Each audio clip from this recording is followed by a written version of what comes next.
This particular roper is made entirely of crystalline ice.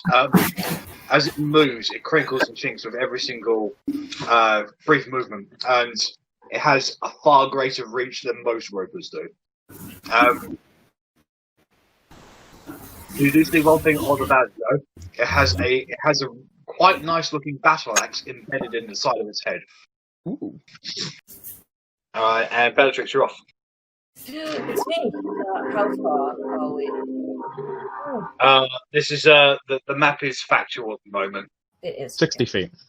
Thank you. I'm going to just excuse me, next to Korgrin. And Sling the alarm. yes, I think so. Do I rage? Yep. So bonus action rage. Yeah, sure. Why not? Let's do it. Bonus action rage and sling the alarm. All right. That is not a hit. That's a pretty bad yeet. Let's try yeet again. Hey! That is a hit. Roll damage. Oh, +2. Right. So you break part of its crystalline force out, and still look pretty hard, however. Yeah, yeet.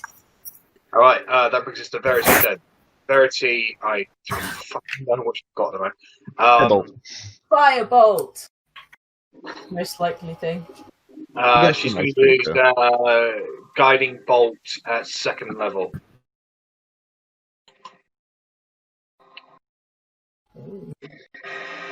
Second level. Yep. Oh, I thought that was going to be an attack. Okay. How does she do her attacks then? I think for Guiding Bolt, she just rolled. There we go. That is just a hit on it. How many? It's an additional 2d6 at 2nd level, is that right? It's an extra 1d6. 6, thank you. So 11 points of radiance damage against it, and the next attack has got advantage against it.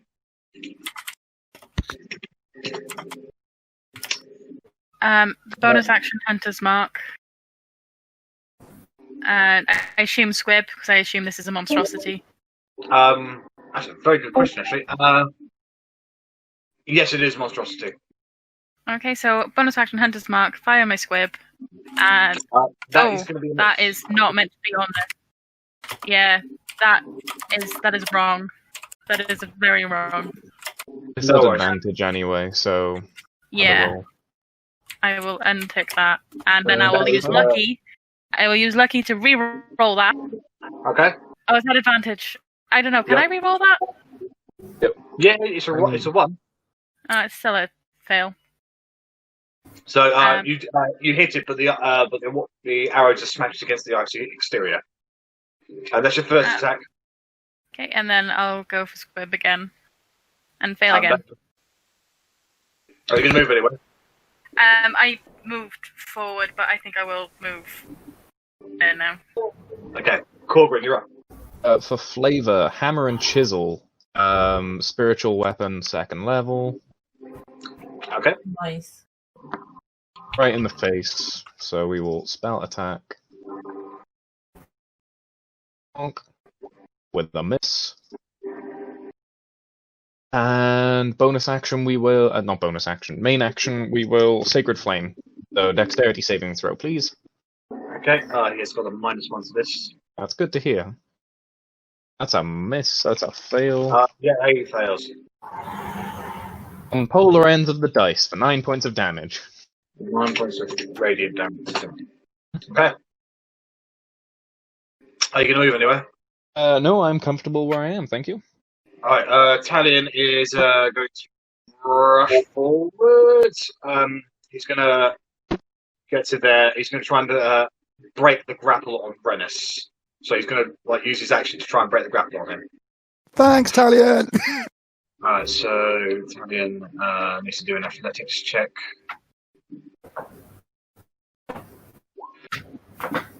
That's 16, and then the roper. Oof. The roper has got a +4 to this. Oh wait, no. This is DC strength check. So he's actually gonna take out the survival knife you gave back to him. He's gonna chisel it into the tendril, and he's gonna smash it. So that tendril is actually broken off. So you Nice. I am free. and with that is his action. Otti, you're up. Gonna move there. I'm gonna firebolt it.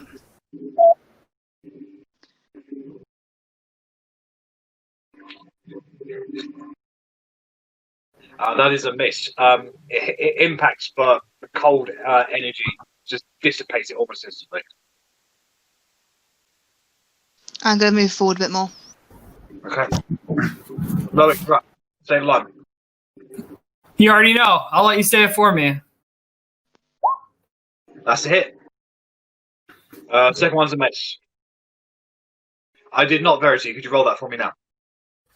Okay, that's 9 points of force damage against him. That's it for me. Rennas, are you moving anywhere, Loic? No, that's it. Okay, Rennas, you're up. Rennas is going to uncount. I can occupy the same space as Corgi's weapon, can't I? Yeah. So I'm going to uncharacteristically run up because I'm foolish and don't understand that he's bigger than me. And I'm going to stab him with my rapier. Back off. I did. Why isn't it fucking rolling? There we go. Yeah. That was a hit. Roll damage. No, I'm unticking it now. Trying to. Being very slow today. Ha! And I 8 piercing damage. And I then bonus action disengage and jump back.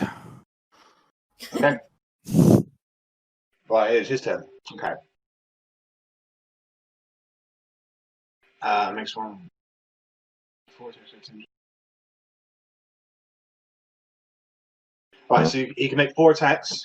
So he's going to attack the ones who are in range, which is Rennas, Talion, Otti, and Verity. So he has a +7 to this. Right, so attack on Rennas. +7 to this. 17 to hit you, Rennas. That hits. Okay, so you immediately take... so you're immediately grappled, and you take 5 points of cold damage. Attack on Otti. Natural 20. So this is an effect damage. It's not critical. So I'm halving my damage to thing with uncanny dodge. It's a grapple, so you can't dodge an effect. Okay, fair enough. It's basically he's grabbed onto you, and because it's so cold, that's what's taking damage. So you're taking damage because he's grabbed you. So it's not something uncanny dodge can apply to in this situation. Okay, no, that's fine. Sorry, carry on. So Otti, you are grappled and you take 7 points of cold damage. Talion. Ow. Talion is grappled and he takes 7 points of cold damage. And then 1 attack on Verity. So it's +7. So it's 16 to hit you, Verity? No, that hits. Okay, so you are grappled and you take 4 points of cold damage. So what he will now do is he will now be able to use 4 real actions.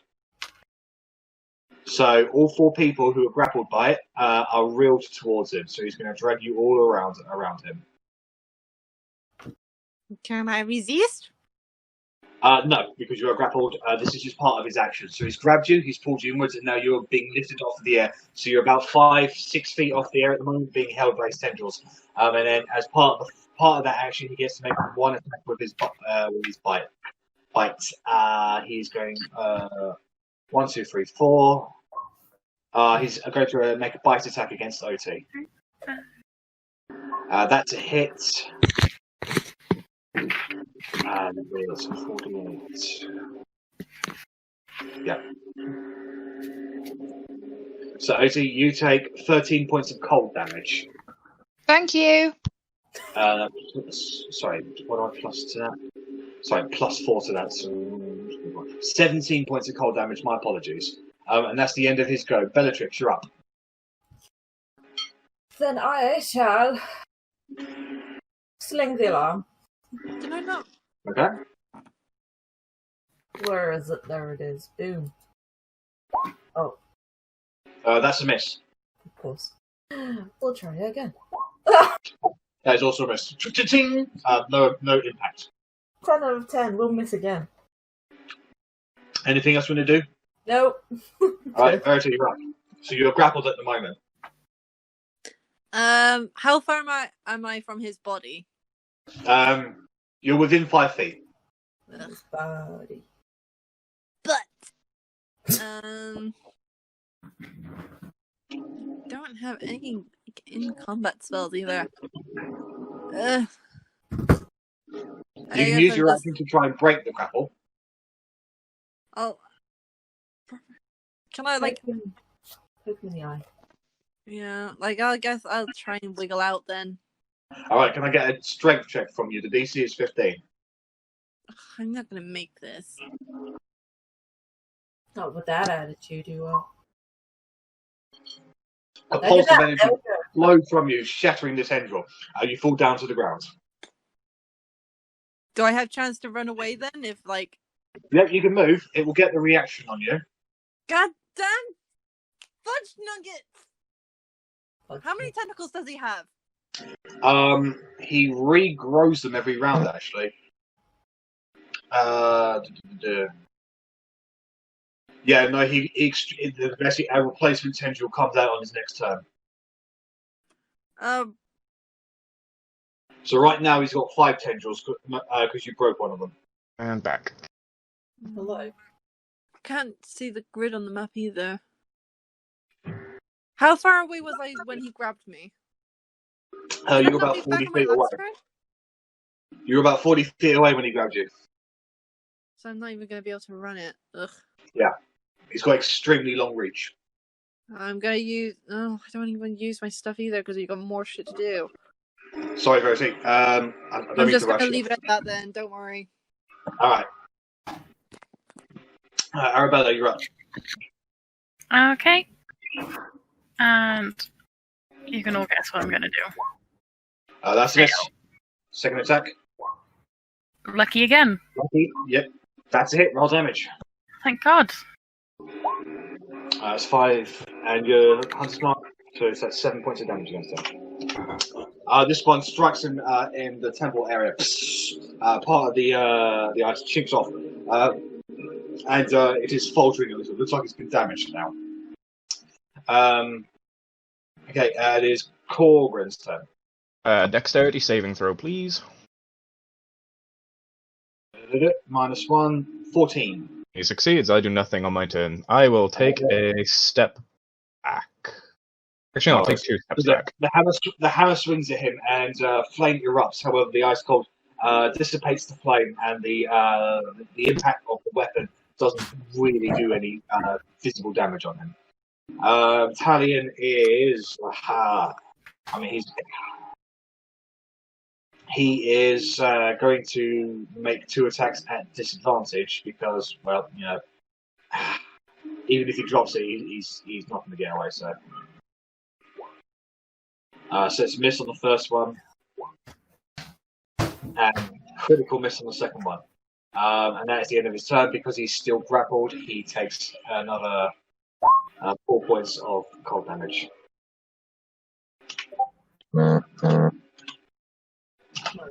Okay, that's Talion's turn. Otti, you're up. Hit him with Wilma. Alright. This is a disadvantage, but you've missed. Second one hit Wilma anyway. Loic, it's not your turn yet. Hello, Loic. Sorry, I jumped the gun when I heard she missed. Alright, so the second attack, I'll count that 20 as the second attack, but it is a disadvantage because you grappled. So can you roll again, please? Excellent, you hit him. Roll damage. 12 points of bludgeoning damage. That definitely hit him. You create massive crack in his structural composition. He's kind of almost falling apart now. However, you do end the turn grappled, therefore you take 3 points of cold damage. Thank you. Okay, Loic, your turn. You may now attack. All right. My bad. Here we go. Eldritch Blast. First one hits, second one misses. Oh shit. Oh man, it's not letting me roll. Here we go. I can't spell. There we go. That's it for damage. He's part of his exterior is now lessened because of it. The ice has been blown away from all the attacks he's receiving. Rennas, your turn. Can I use acrobatics to escape from a grapple rather than athletics? Unfortunately, the nature of the roper is it's going to be a DC 15 strength check against him. That's fine. I will take a stab at disadvantage with my rapier then. Okay.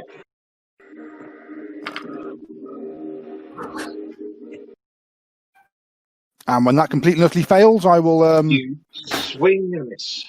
Yeah, I'll pretty much do nothing. I'll attempt to hide while I'm stuck in his grapple. I won't. Impossible. He can see you. I know. That's fine. You take 7 points of cold damage. Right, and that is the end of his turn. Let me just snap this. Snap to corner. That's the one.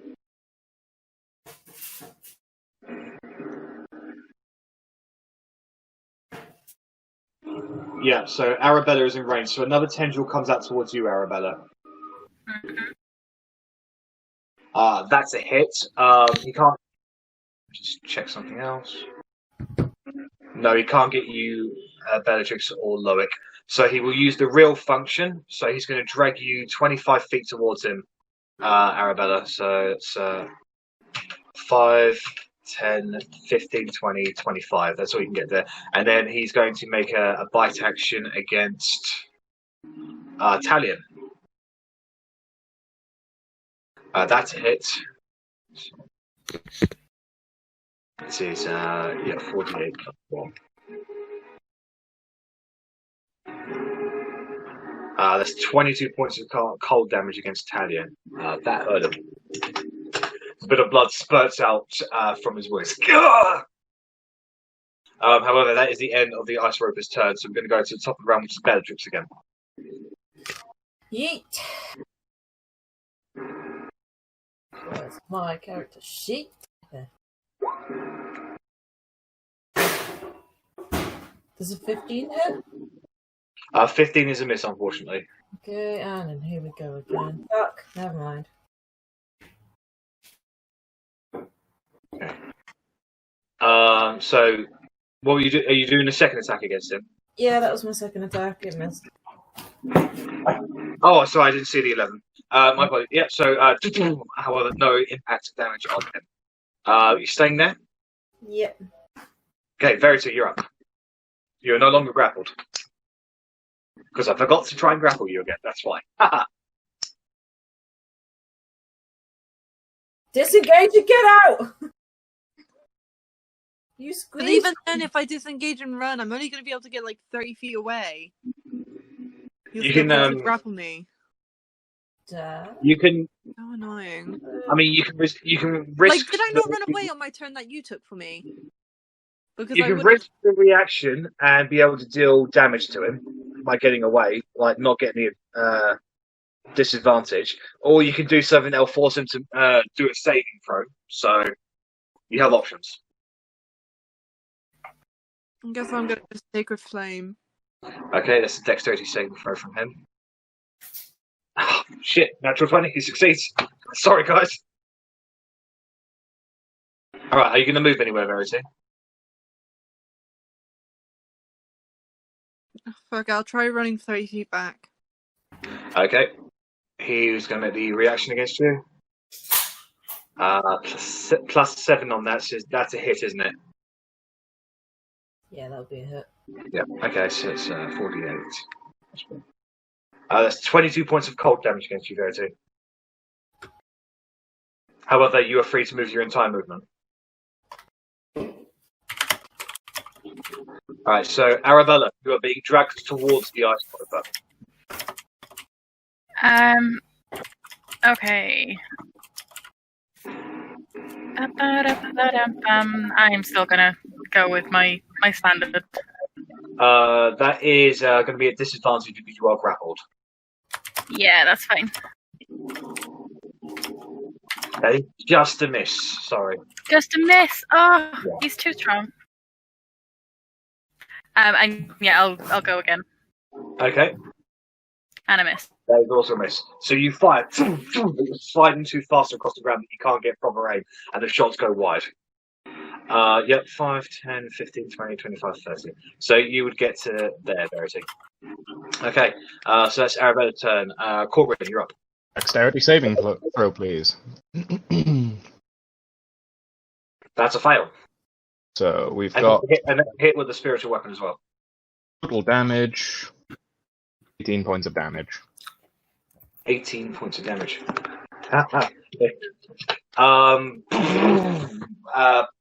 A whole structural section of its body collapses, and now it's barely functioning at all. It's got cracks all over itself.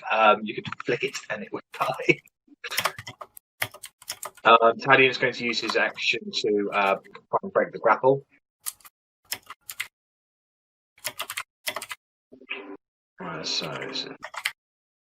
No, he can't break the grapple, so that is his go. Otti, your turn. Oh, he takes cold damage as well. 7 points of cold damage. -7. You're doing burning hands, Otti. I am, yeah. Alright, dexterity saving throw from him. Hey! Rod, is that 4 fire damage? It is, yep. Okay. How do you want to kill it? Make it explode. Okay. So whilst you're being tossed around everywhere, you holster Wilma momentarily, focus the energy in your hands, and let forth burning fire from your hands. You keep it extended for about 10 seconds or so as the ice roper is melted away into nothing. The rest of you drop to the ground, now seemingly unharmed. The only thing remains is a charred, crystallized corpse. Go, OT. Whoop, whoop. At least you didn't turn it to dust. All right. So, do you guys want to harvest the ice roper? Yeah. I mean, I want to go for the chest, but I'll let other people harvest. Get that axe. Oh, yeah. Okay. So, you don't have to roll. I'm just gonna let you know. So, on the outside of it, of the ice roper, is a +1 battle axe. Nice. Inside it is 225 platinum pieces. Yep. It eats platinum. Nice. And gems as well. There are 2 ambers, 2 amethysts, 1 coral, 3 jades, 1 jet, 1 spinal, and 1 tourmaline. And I'll put that in the chat so you don't have to write it down. Yeah, they're all worth maybe about 100 gold pieces each. These gems. Nice.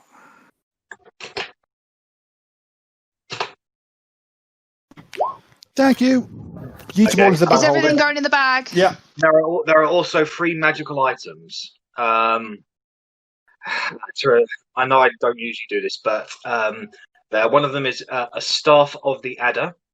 One of them is a +1 wand of the war mage, and another is a pearl of power. Sick.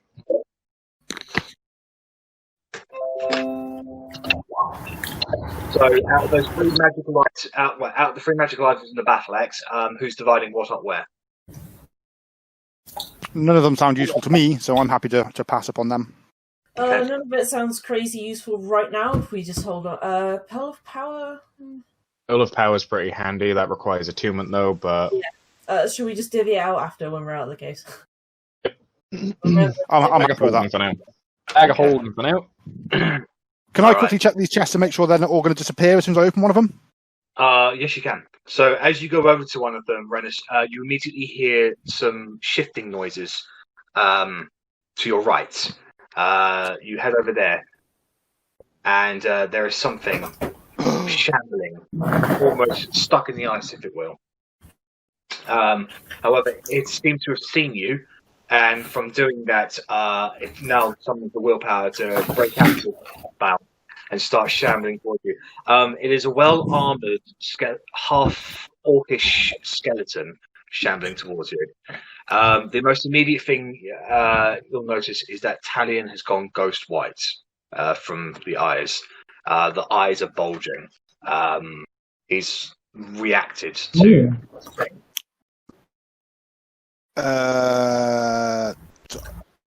Talion, can I shoot? Talion, can I shoot this thing? He does not answer.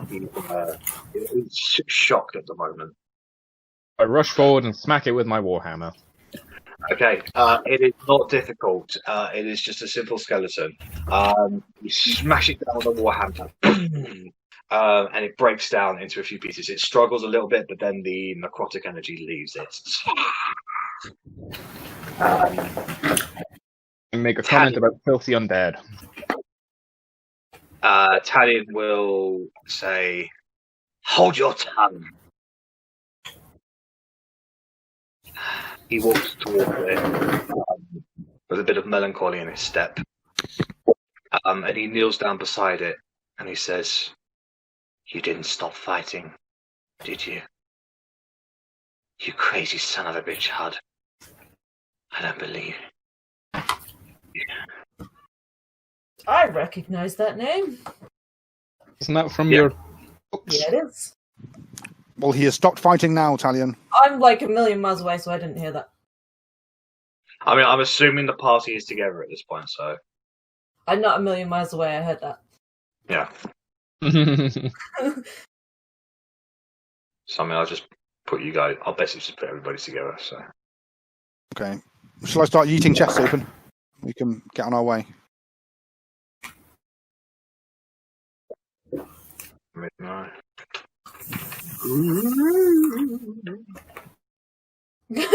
Corpses are flying around. Talion appears to be going through some silent prayers at the moment. As Bellatrix, as you clock things together, Hud is the name of one of Melody's companions. Can I get I don't know. Hold on, never mind. You open up the 3 chests. Yay! One of them has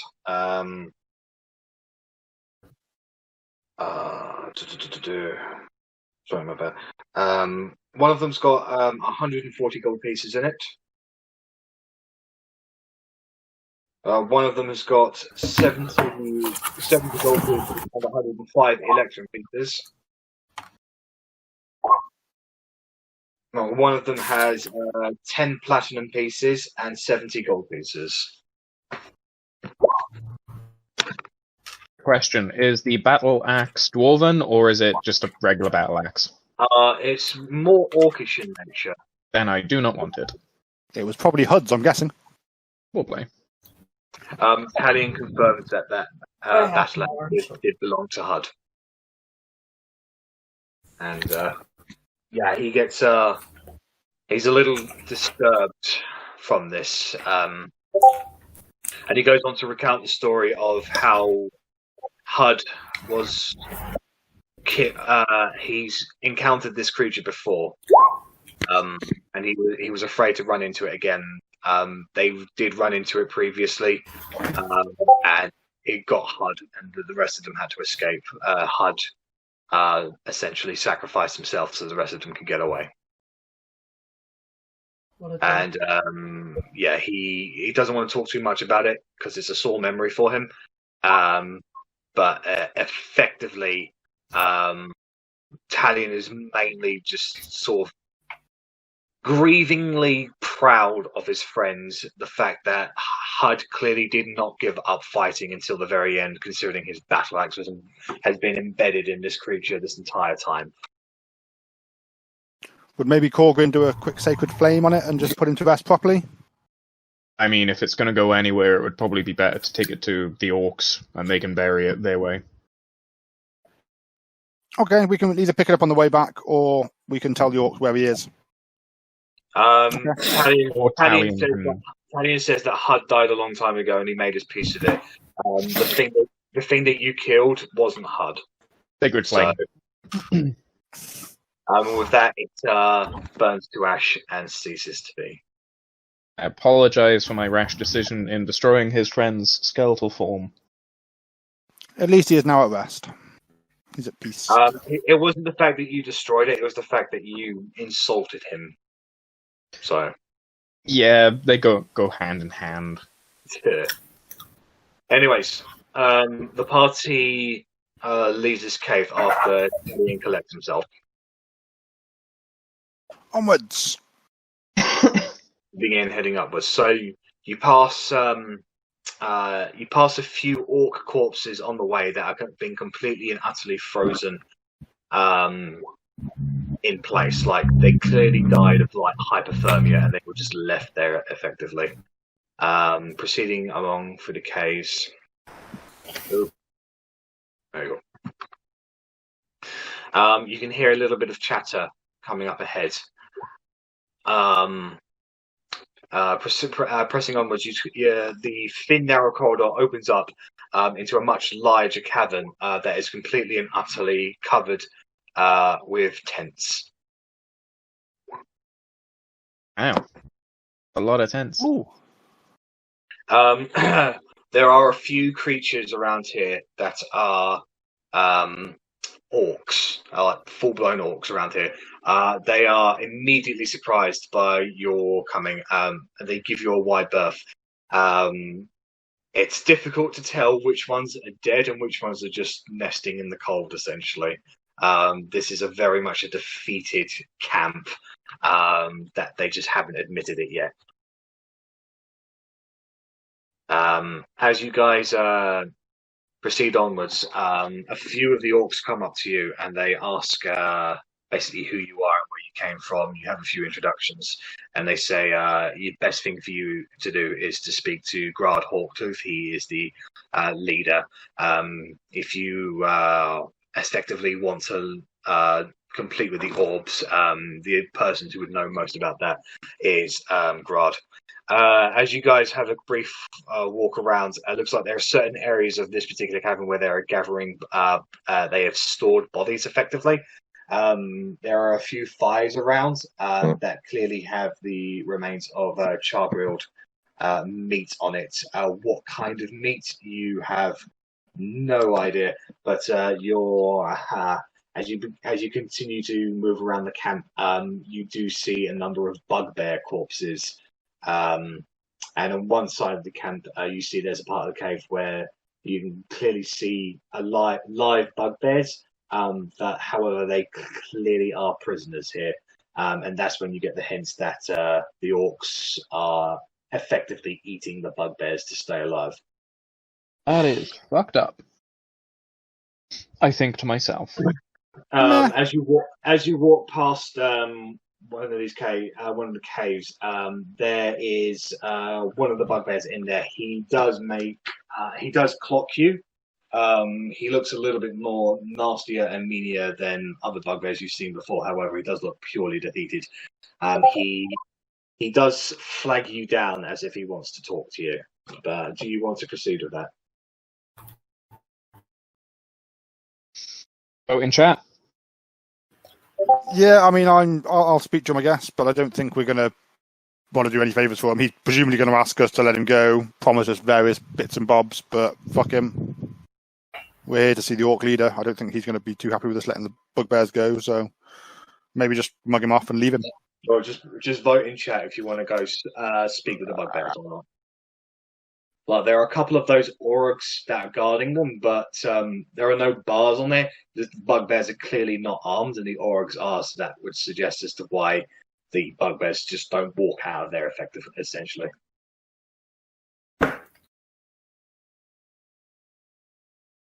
So 1, 2, 3, So 1 for talk, 2 for no, 3 for no.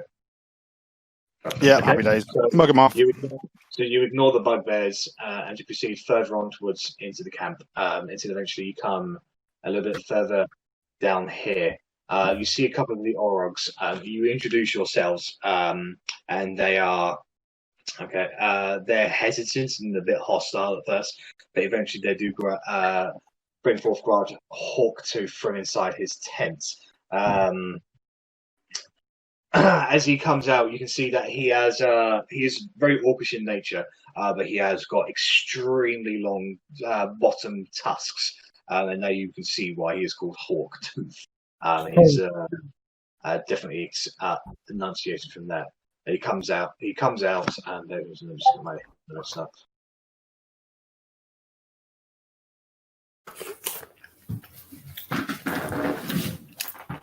Is Otti going to speak to him? Seems to be the most sensible person. Yeah, the Orcish. That's if he even speaks common. So as he comes forward, he goes, "I do not know you, but you are welcome, child of Orc." And he addresses you, Otti. What about the little green one? And I point to Verity. Remember, she's not green. No, I'm going to say that we come together. We just after information. What information do you seek? What are you doing here for a start? We are fleeing human lands. Many Orc clans have sided with a human of great skill and strength. We of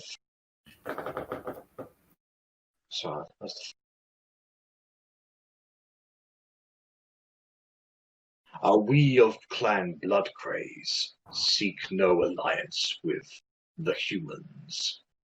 However, we are strong, yet we do not seek conflict. We merely wish to be left alone. But humans paint us all with the same brush. Constantly we are harassed and attacked by adventurers and guards, and on many occasions, mobs of villagers. So we come to the one place we know that those people cannot get us.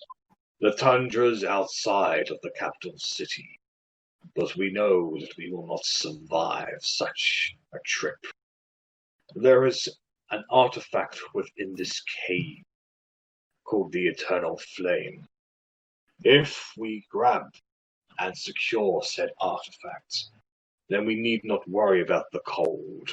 We could survive in the tundra and be left alone to our heart's content, to live off the land and no longer be dragged into something we wish to be joined with. Okay, I'm going to translate this to everyone else. He's speaking in common. Oh, okay. So I'm going to ask if the Eternal Flame is a big red orb. No, it is a flame. That makes more sense. So whereabouts is this Eternal Flame? Perhaps, God, my friend, perhaps your place is not within these caves or within the tundra itself. my people are relying on me to find a way, and I will do this. Many have fallen, all were weak. We will get the Eternal Flame somehow. My friend, believe me. I truly understand your plight. Above these halls, my people, the half-elves, undergo a genocide within the walls of the city that some may call civilized. But because of this, many have decided to attempt to leave and escape through these very caverns. I would argue that instead of risking more of your men on this flame, it could be better to potentially just move them out in general. And that's where we could potentially help you, because we do have a town that is in need of able-bodied workers. We are not interested in allying with anyone. We are interested in our own survival. And you wouldn't need to bear your flag to us. I know what it is to have people who are having war waged against them. I offer an olive branch out to you to keep your people and keep your traditions in peace. I understand if you may not accept, you're very prideful, but just know that if things get too bad, there will be an opportunity for you to at least take your people to somewhere that could be as safe as a final failsafe. Your words have merit, but I do not know you and I do not trust you. We have been wronged many times before. If you wish to prove your trustworthiness and perhaps secure a friendship between our clan and yourselves, then I would require you to do a few things for me. And I completely understand that. It's natural to feel like you have to protect what's yours, and to be suspicious of a stranger with what you've gone through is normal. But realize that my people need help as well within the city walls, and we simply at this time do not have time to help you. In the future, I would love to try.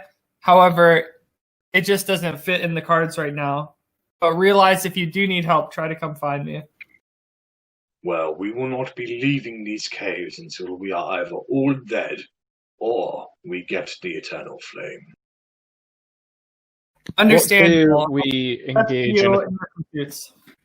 What say we engage in a trade? We're looking for magical orbs within these caves.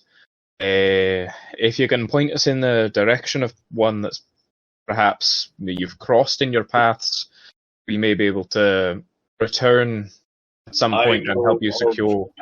I know of an orb you speak of. That's fantastic. Yeah. One of the things I was going to request your assistance with is that behind this cave is an old mechanical workshop of the dwarves who used to reside here.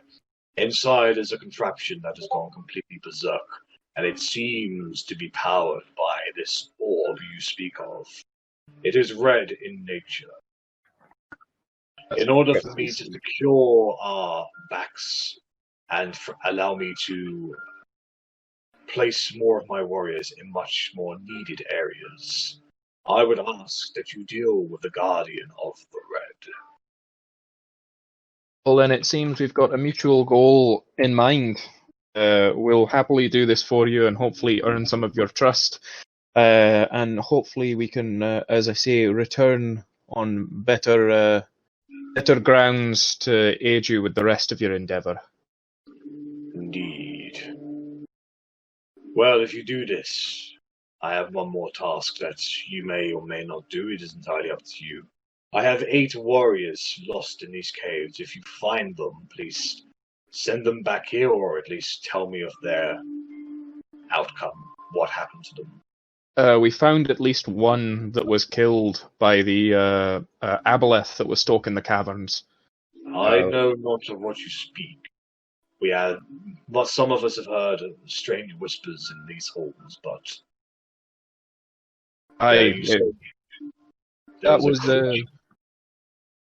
he was responsible for them. Went by the name of Kurazul, preyed on the minds of those that entered his lair and froze them in statue-like positions. They stood there just drooling from the mouths, brain dead. To attack a warrior's mind is as shifty and as unworthy as the lowest thief. Aye, and it looked like shit too. Well, if you dealt with this thing, then maybe they'll come back on their own. But likewise, if any of them are dead, I would wish to know. So if you find them in your journeys, please let me know. Of course, you have our word. We'll be traversing these caves again, so should we stumble across any of their corpses or any weakened soldiers that have been separated from your pack, we can send them this way, and hopefully you'll have some extra numbers to bolster your rank. With enough numbers, then maybe we can deal with the many faces of ice.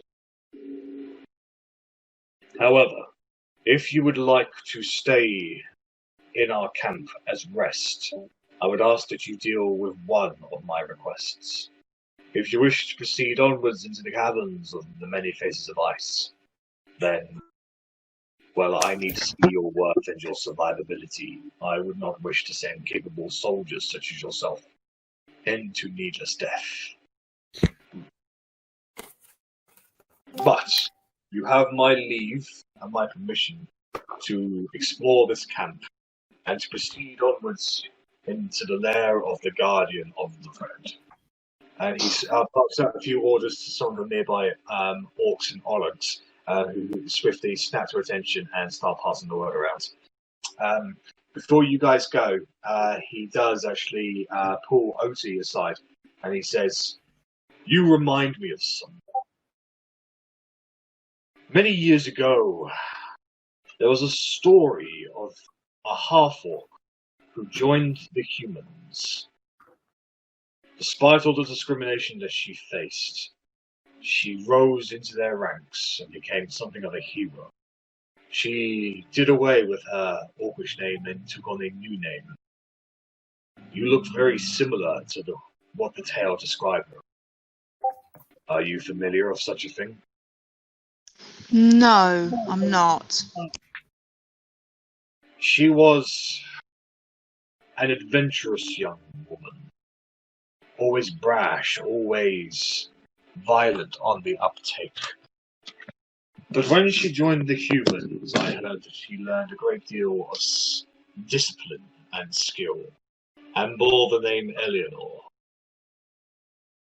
Maybe it has come to pass that as you don their uniforms of guards, maybe you will pursue the same path. It is a simple tale, and I just wish to share with you, as we do not get to meet many orcs from other tribes. It is much appreciated, as it was only myself and my father that I knew who were half-orcs. Well, he was an orc, I'm half-orc, so thank you for letting me know a bit about Eleanor.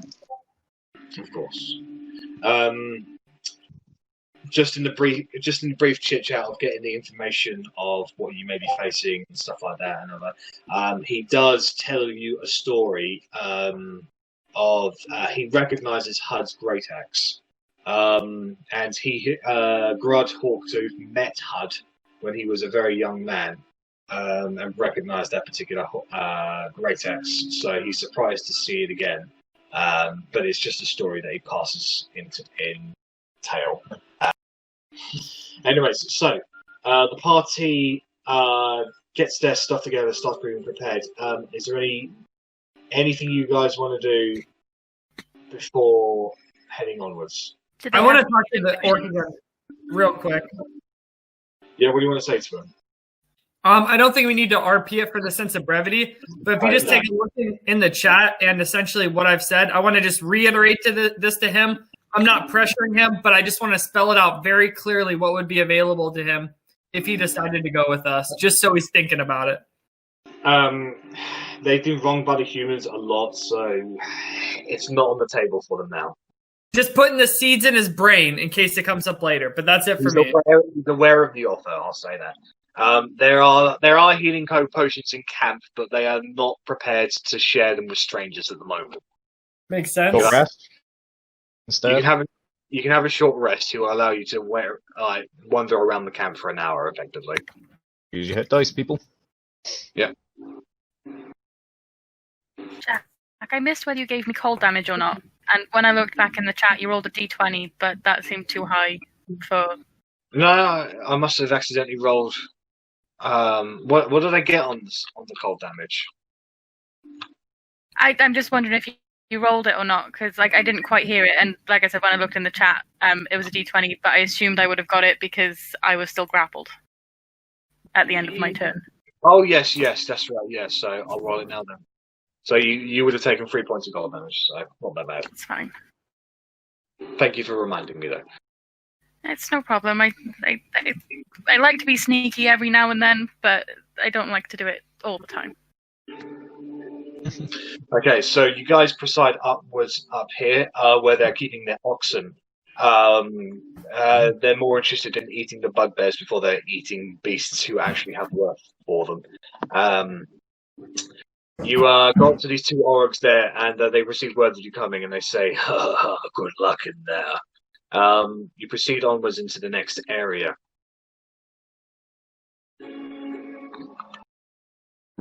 As you walk into this area, you see a great deal of gears and such mechanical contraptions that have been since destroyed, left to ice, and forgotten about. As you get closer and closer, you do see a pedestal with a red orb on top of it. It sparkles to life upon your approach, and there is a contraption on the ground that is now being born into life. It starts getting out. It has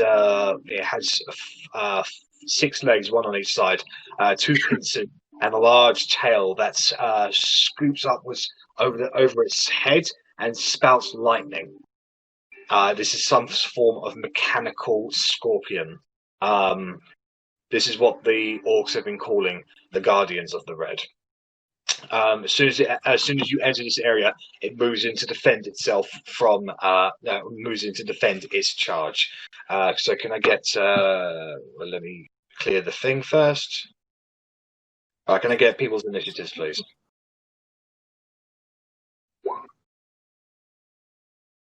Oh my god.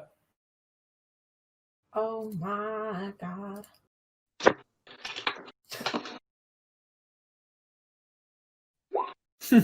That song is iconic. That song's so old. I can't believe it's still in my brain. That shit reminds me of like 6th grade like dances. Otti, where's Rich gone? He's just coming back. 1 sec. All right.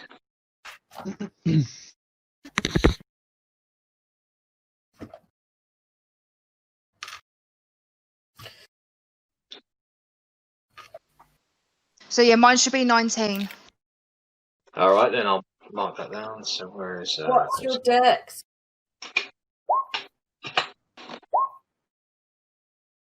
Otti's dex is 1.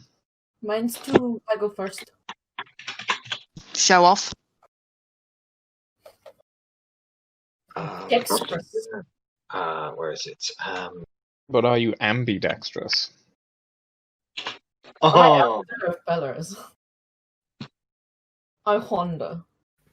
Honda. So 1, 2. Okay, so they have +2 to that. So That doesn't sound fun. Multiple d20s.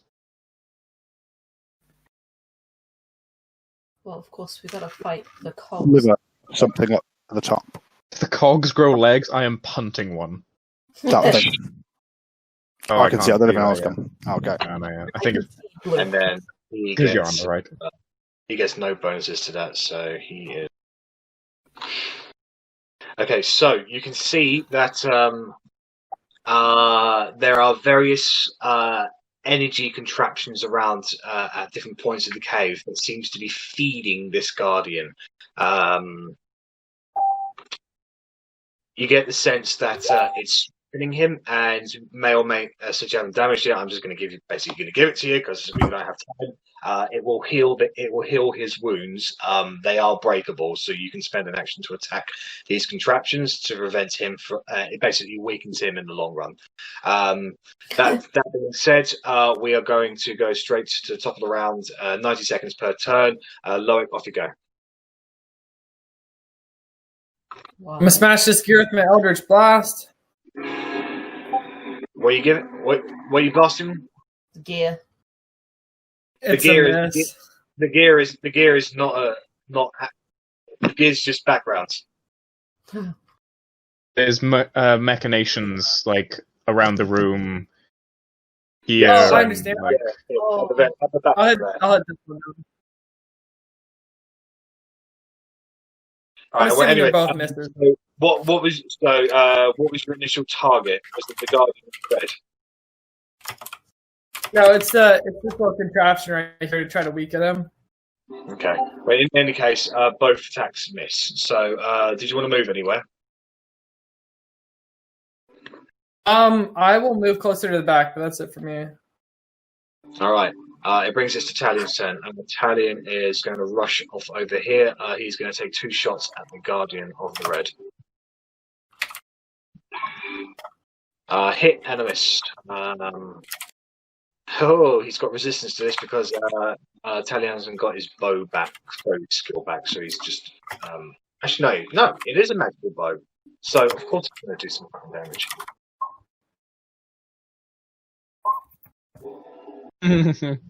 The fire tokens come with us.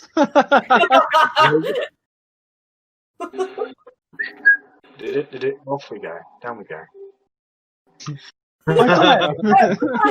He was on our side. 10 piercing damage against the Guardian of the Red. Okay, that's Talion's turn. Bellatrix, you're up. Okay. Sling the alarm. Where? Hang on. Character sheet. Boop. That's a hit. Boop. 8 points of damage against him. Again. The second one is the miss. Yeah. And I forgot to do a take a lair action, so that's what's going to happen now. So can Otti, Bellatrix, and Talion all make dexterity saving throws, please?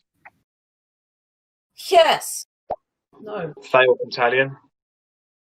I roll a lot of natural ones for Talion, don't I? Yeah, you do. Okay, Otti says and Bella says, so the energies devices at the back start spouting out energy that forms into small clouds overhead. Lightning starts striking the ground. 2 strikes overhead at Otti and Bellatrix, however, you get out of the way. However, Talion gets hit with a blast of lightning. He takes only a point of lightning damage, so he's able to get out of the way mostly, but it gets a little singed on it. Okay, so that's the action. All right. So it should be my turn next. I rolled a 19. Yeah. Yeah. There we go. We'll put this on top. All right, Otti, you're up. Gonna firebolt it. Okay. Fuck it up.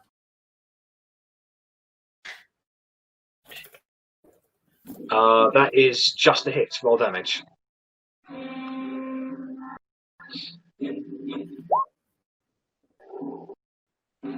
Okay, 7 points of fire damage. You can change the initiative yourself if you get to an order. Like I change it myself when it's. Right, so it's done some visible damage on it, on its mechanical body. However, it's still moving strong. Is that everything you're doing, Otti? I'm just going to move slightly this way. Right, it is its turn. Right, I just need to...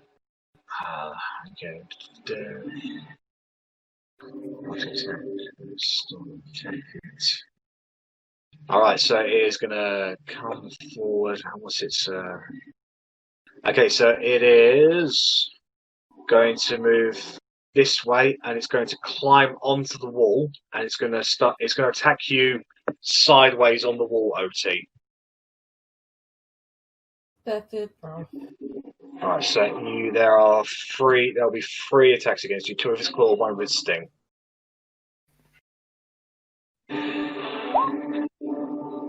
8, 15. So it's plus 7 to these. So the second 2 hits.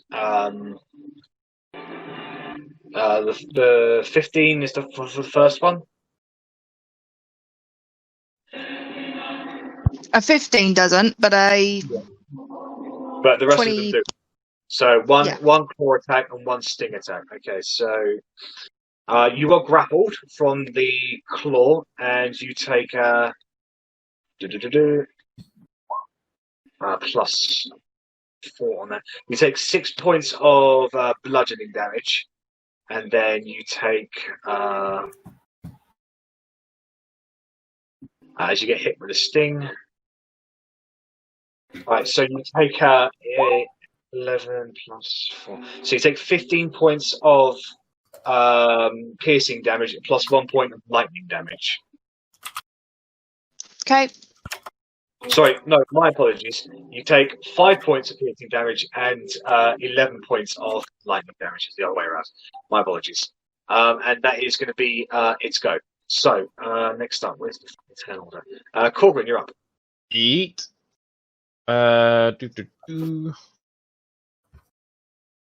Bonus action, summon spiritual weapon. Actually, no. 2 seconds. Let me just measure distance. From the furthest away one, so there. Okay.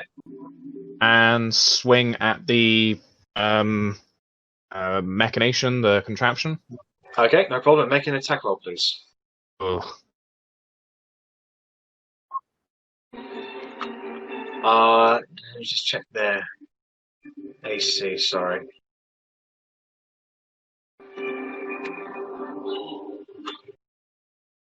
That's going to be a hit on it, yeah. Oh, wow. Wow. You struck it, and it's folded a little. However, it is still functioning. And then I would like to guiding bolt the. Actually, no. I'm going to guiding bolt at Orb. Okay, that device. There's 2 things over there. There's a device, and there's a snow-like entity that's being whisked together with a constant swell of snow and wind. Can I still aim for the contraption then? Yeah, you can aim for either of them. So I'd like to aim for the contraption then, ideally. yeah, go ahead and make an attack roll, please. Fuck me. That one will be a miss. Hits the wall, get behind him. Okay, That's my turn. Right, Verity, you're up.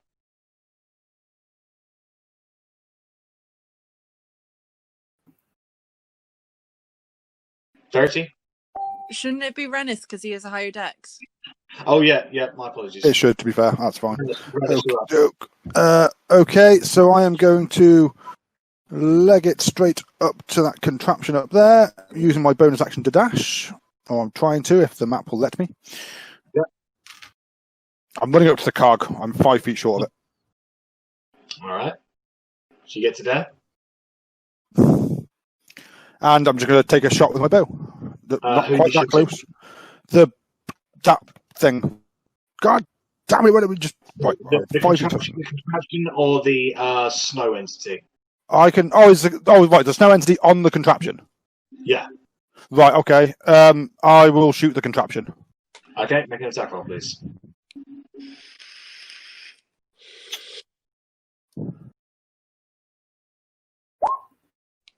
Oh, I don't know why I'm on advantage or disadvantage or whatever I'm on. It misses anyway. The arrow strikes it, however, it doesn't. You hit in one of the more harder parts of it, and the arrow just breaks on impact. Yep, and that's me. Okay, Verity, you're up. Okay. It's like looking like it's being hurt by particular attacks, more or less. You haven't really done much to find out. Sorry, could you repeat that, please, Verity? Does it look like it's vulnerable to any attacks that we've done so far, or not? Looks like it's doing some regular damage. However, lightning is constantly emanating from its fingertips. So you think lightning is not a very good thing to it. And actually, I forgot about this. No, you didn't. No, it's because opposite element, so often if they use one, so yeah, use your chromatic orb. I'm gonna do. You're grappled at the moment, so you much want to escape. Hey, Rennas, you're not muted. Yay! Roll. I'm gonna fireball and then run away. That is a hit. Roll damage. If it will ever let me.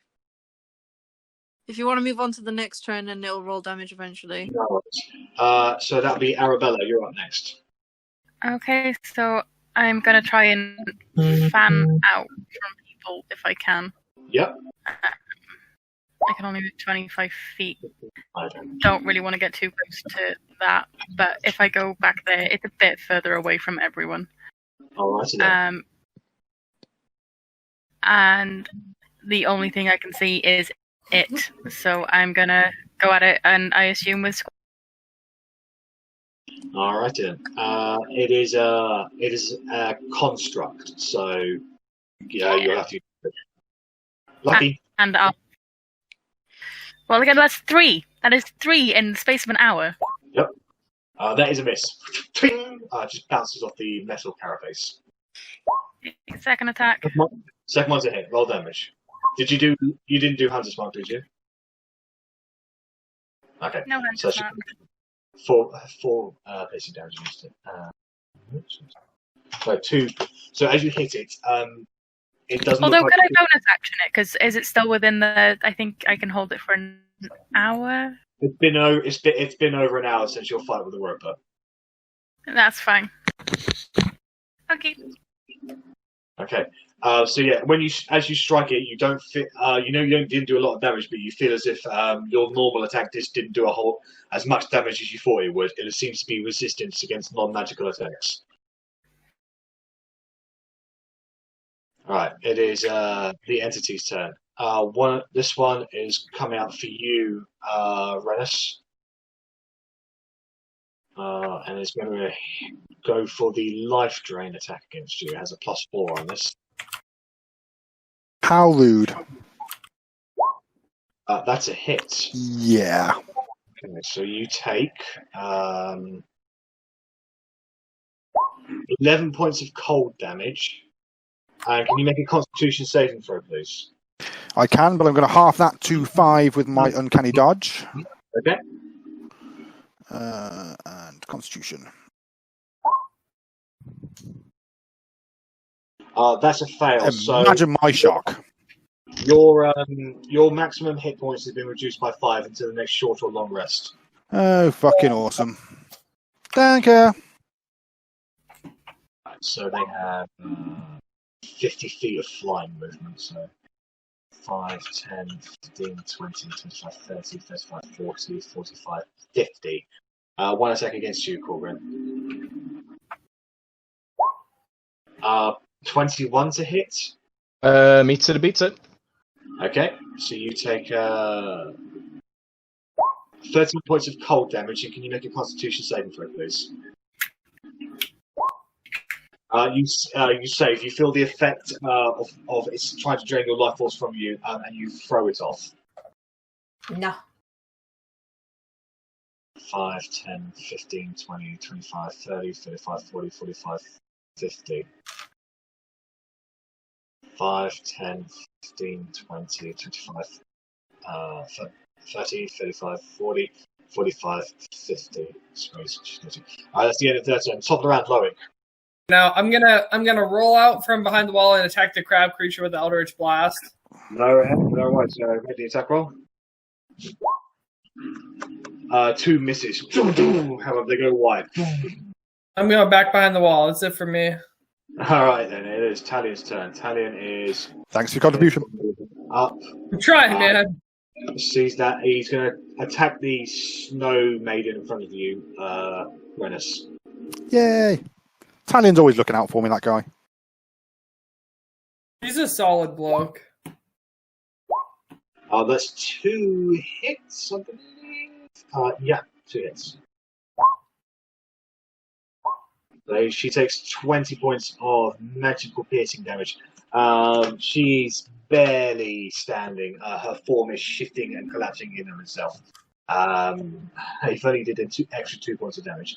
Okay, that is his turn. Bellatrix, you're up. Okay, I'm going to try. I'm going to scroll forward just a smidge and cast Produce Flame. Okay. And yeet it, which I'll need my dice. D20 plus 5. Who are you attacking? One of the snow maidens or the guardian? The guardian. That's a hit. Roll damage. Okay, 2, 8. There we go. That's 12 points of fire damage. You blow off one of the metallic scales against it. And I forgot to do this again. It's going to take another layer action. The devices around it glow. And they start basking the Guardian with a great amount of power. You can see that its wounds have healed almost completely. Oof. Shit. So 40, 1, 2, 3, 4, 5. Yeah, Yeah. it's healed. It's healed 50 HP. Whatever. I can't even hit this thing.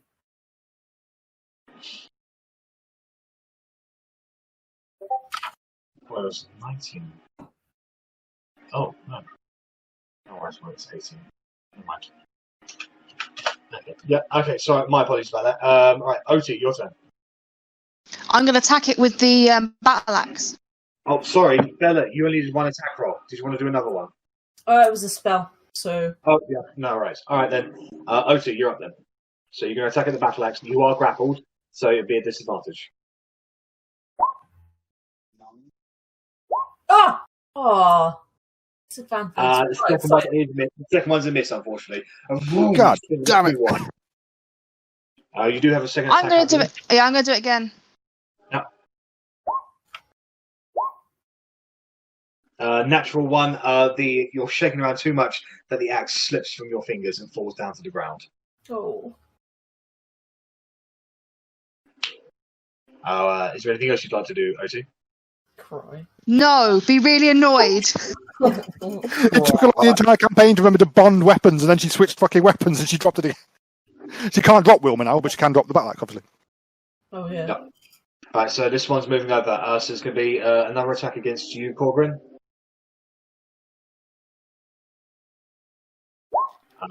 Plus 7, 21 hits. Yep. Okay, so you are grappled with its claw.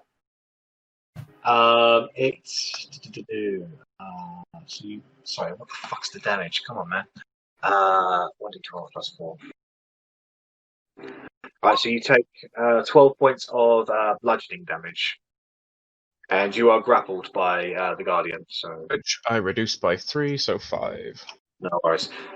It's going to make one more claw attack against you. It can only make that claw attack against you at advantage because you're already grappled by it. Okay.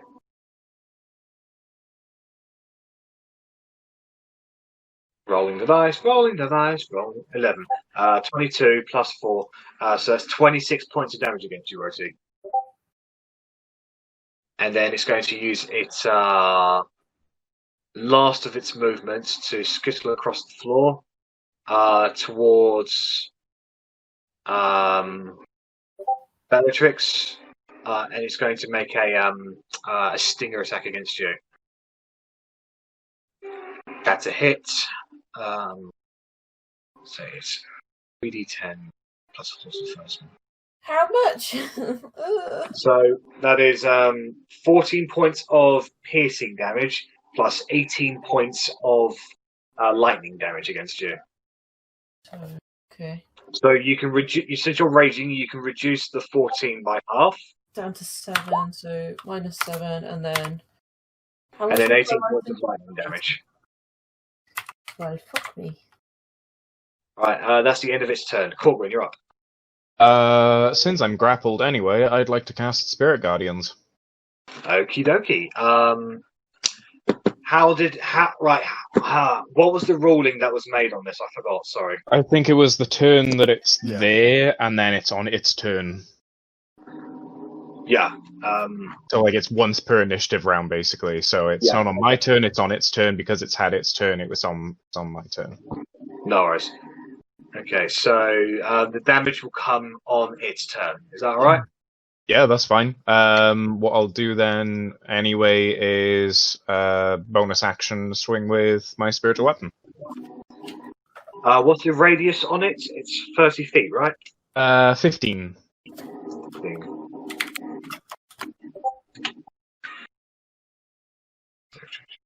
There we go. You should be able to see that aura. Mm-hmm. Right.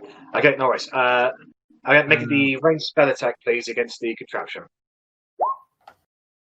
That's a hit. Roll damage.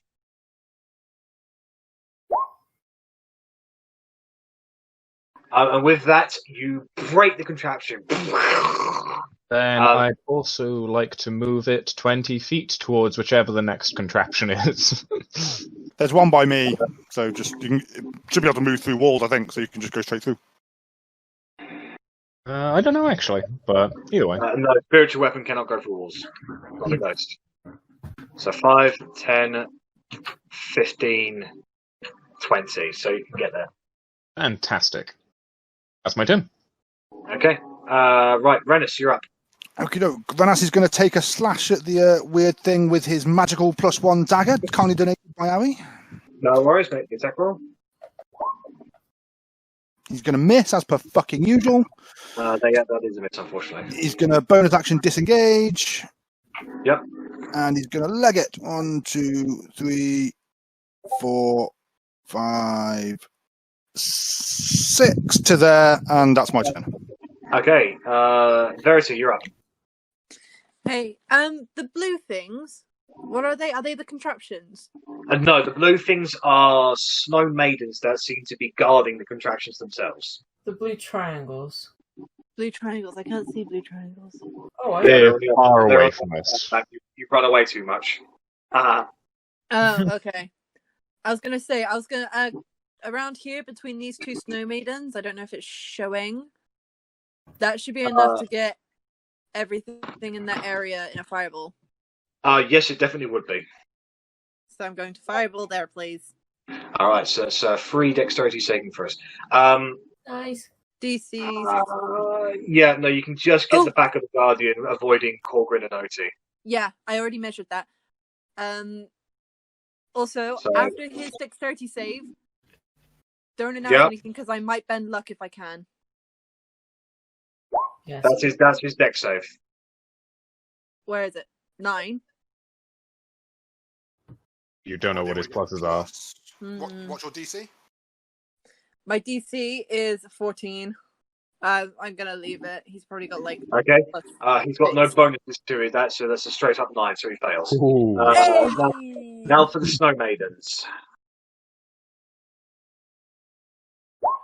Fail. Success. So go ahead and roll damage. What level were you casting it at? Level 3. That's all I can. Level 3. Yeah, go ahead and roll your damage. Oh god, what dice is it again? It's D6. 8d6 if I remember correctly. Okay, I'm gonna roll D20 as well. Fireball. 8d6, yeah? 8d6, yeah.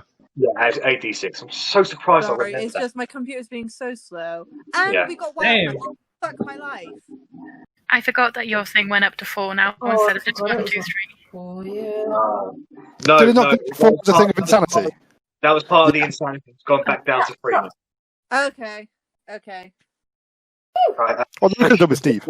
What's half of 33, guys? Is 17? 16 if you're rounding down. 16.5 technically. So it's 16 on one of the Frost Maidens. This one is completely destroyed.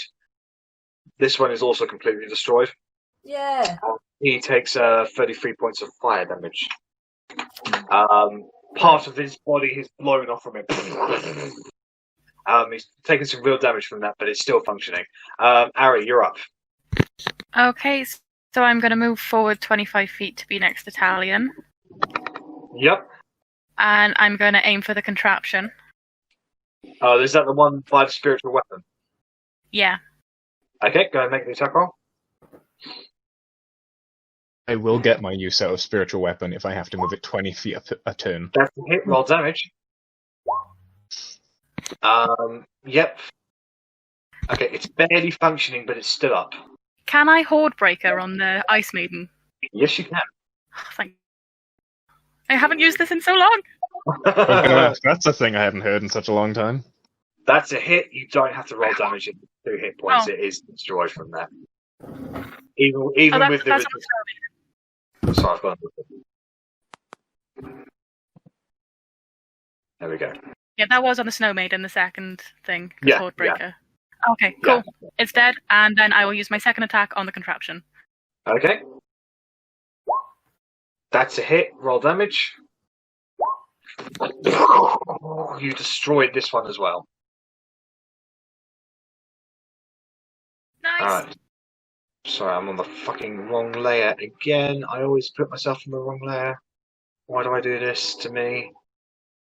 Why does this happen to me? Why does this happen to me?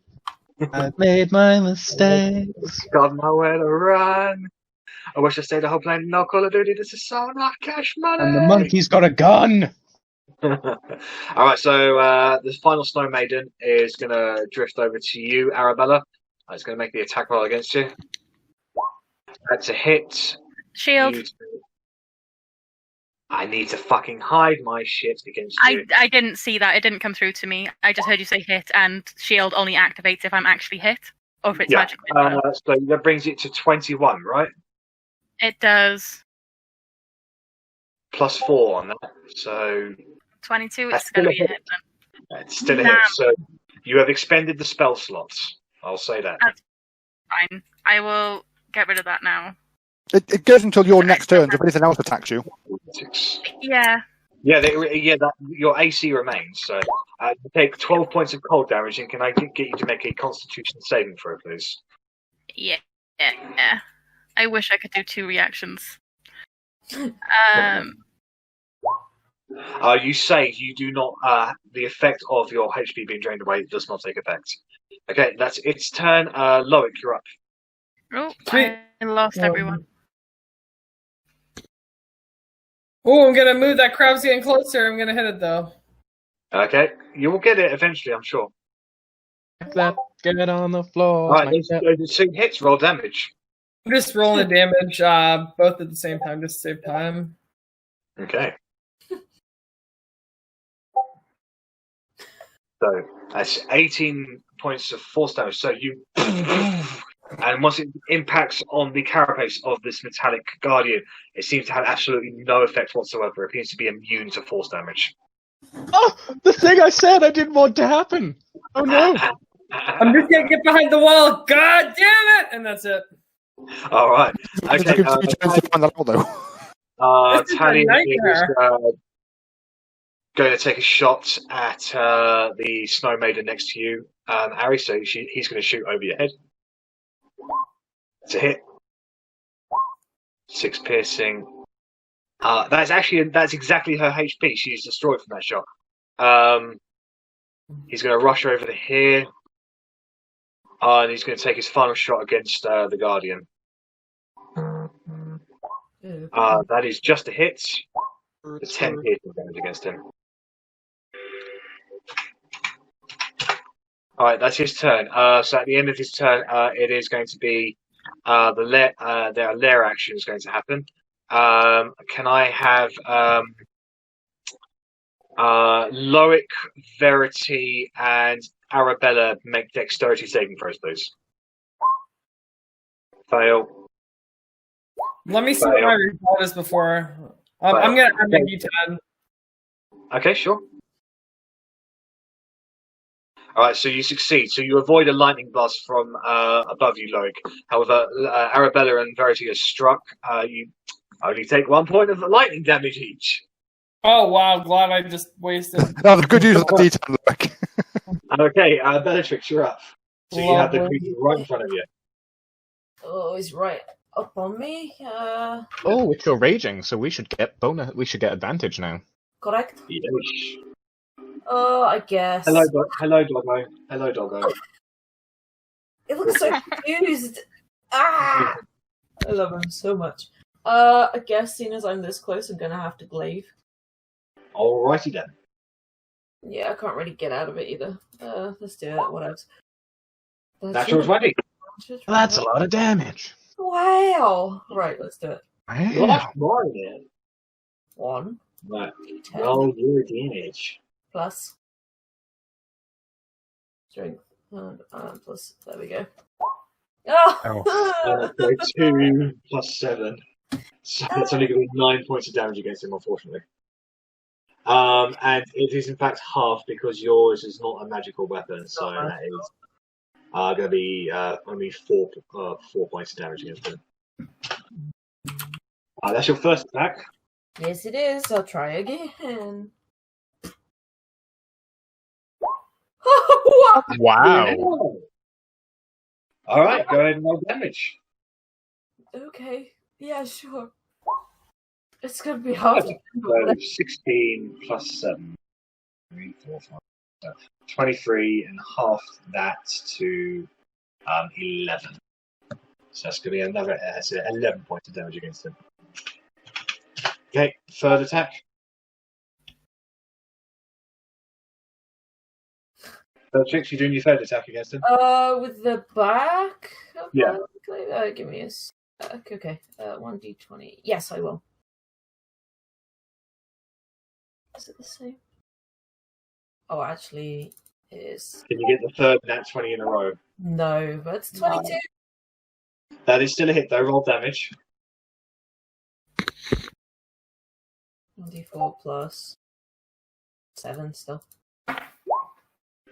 So that's 5 points of damage. So, its left claw is failing somewhat. It's taking a fair amount of damage. All right, that brings us to Otti. You're still grappled. I'm going to hit it with Wilma. Disadvantage, please. But advantage cancels it out. Oh yeah. So that's 26 to hit. That's a hit. Roll damage. So that is going to be 5 points of damage against him. So, I'm going to hit again then. Yep. Natural 20. Roll damage. You guys are just critting non-stop. And we started off this thing pretty shit. So that is 11 points of damage, reduced to 5. As a bonus action, I'm going to take a potion, but I'll do that in half a minute. Alright then. Okay, so that brings it to its turn. Alright, so it gets to make the attack against Korgrin and Otti at advantage. Wisdom saving throw first, please. Oh yes, that's right. I don't think it has any bonuses on its wisdom. Oh, Yeah, it's got fuck me. 13 +1 meets it, beats it. Alright, so he takes half damage. So 5 points. Oh, no, there we go. 17 halved is. Only 8. Yeah, 8 damage. Is it psychic damage? Radiant. Brilliant. Yeah, it's got nothing against that, so -8. So yeah, the ancestors of your ghostly dwarven ancestors bellow out from your body and start slashing away at the guardian. Its metallic armor is chinking off with each strike. It's beginning to fail. Right, so it will make its both its 2 attacks against Otti and Korgrin at advantage with its claws because you're already grappled.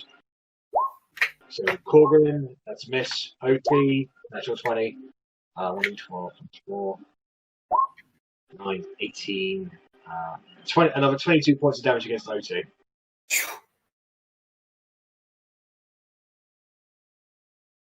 I'm down to 1 hit point, by the way. Alright then. And then it's going to make the stinger attack against Bellatrix. Oh shit, that's not good. That's 7 hits, so 10. That's a miss. So Bellatrix, you see it coming. You duck out of the way just in time. No. Leave me alone. Okay, that is the end of its turn. Korgrin, you're up. Correct me if I'm wrong, I don't get another Spirit Guardians now, do I? No, you don't. Okay. I will take a swing, which is advantage and disadvantage, so it's just cancelled out. Go to 20. That is a hit. Roll damage. 1d8 plus 4. So 9 points of damage against him. And bonus action, War Priest feature, make another attack. 9 points is exactly what he had. How do you want to kill him? Yes! I want to smack its own stinger after it attacks Lesley right into its mechanical brain, and then it short circuits and dies. Love that. So as the stinger goes downwards, you jam the hilt of your warhammer into the claw, and you wrench it open. And with that, you jump off and basically hammer time that stinger right into its head. Lightning starts striking out everywhere.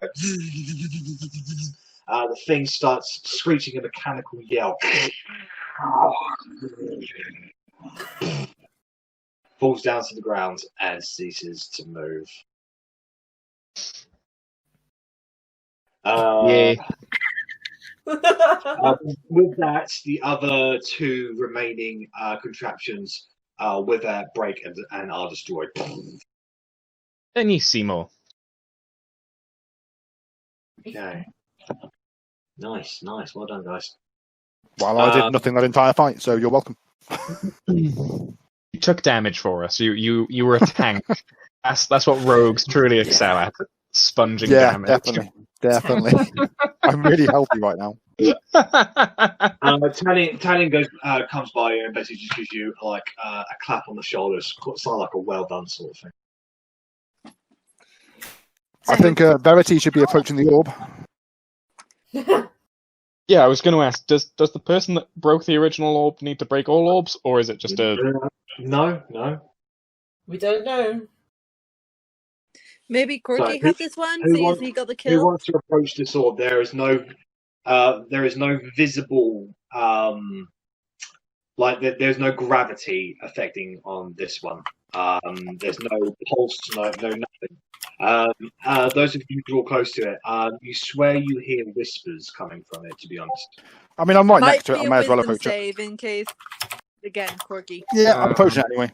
I was going to ask if... Yeah. Okay. So the closer you get to it, Rennas, the more louder those whispers become. What did it say, though? It sounds like a dozen What did it do? whisper over each other. So What that orb do? What did that orb do? Can I pick it up? Yeah. So you go to pick it up, and as you do, it crumbles and breaks in your hands, and a red mist seeps from it, and it envelops into your body and sinks into your skin. As you do, the whispers disappear, and you are given visions of 3 other gems. One of them, the first one is you see a vision of Verity, actually. And then you see 2 more rooms. You see a room with a bunch of yetis around a yellowy orb. And the 4th one, you see a large, empty, icy room with rumbles coming from the grounds. So are we now the actual orbs then? I didn't quite realise that. So I saw Verity, so I'm assuming we are the equivalent of the orbs. Could be a thing. Oh, You okay. you don't feel any different, however. Okay. And with that, the vision comes to an end and you're back in the room. Well, so I saw Verity and the other orbs that Verity saw before. It's woo. I don't know where that red mist went. I feel fine. Whispers have stopped. I'm not crazy after all. Yeah, I think that's about it, guys. Okay. So, let's just get everybody together. Do we see an eternal flame anywhere? Was that nearby? Was that supposed to be by these things? Or was that somewhere else? Sorry. This is like a back area. That was like a headache for Grad because of the Guardian. He was like, you could never be too sure if the Guardian was like suddenly going to come attack or something like that. So he just wanted it dealt with, really. One question: fair. Any loot in this room? There's the remains of the Guardian. Yep, salvage the fuck out of that robotic thing. Mainly metallic. 1 pound of it is exceptionally heavy. So, and I forgot I mean, 1 pound of it is 1 pound. It might be a small amount, but sorry. So, is there anything of the Guardian that you would like to take? Snipper? Is there a thing that makes it do lightning? The stinger? Like, is it something that we could turn into a weapon somehow? Possibly, but it is as big as you are, so... Like, to be fair, I was just carrying around a longsword that I googled is nigh on the same length as me, so... I will have Depends on the longsword. Yeah, the same length as you, but I'm talking about width as well. Okay. So and probably weighs more. No, I'd probably say Arri weighs more than a metal block. Okay. Can Otti put the bag of holding over it and just kind of take it like that? It will not fit in the bag of holding.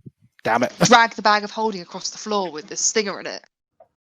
I mean, yeah, if there's nothing immediately obvious to salvage, then I guess we just leave it here. We can tell the orcs and they can salvage the fuck out of it if they want. Yeah. It can be like our gift to them.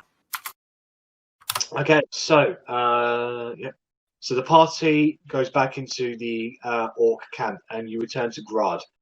You tell him of your victory over the Guardian of the Red. He's very impressed with this.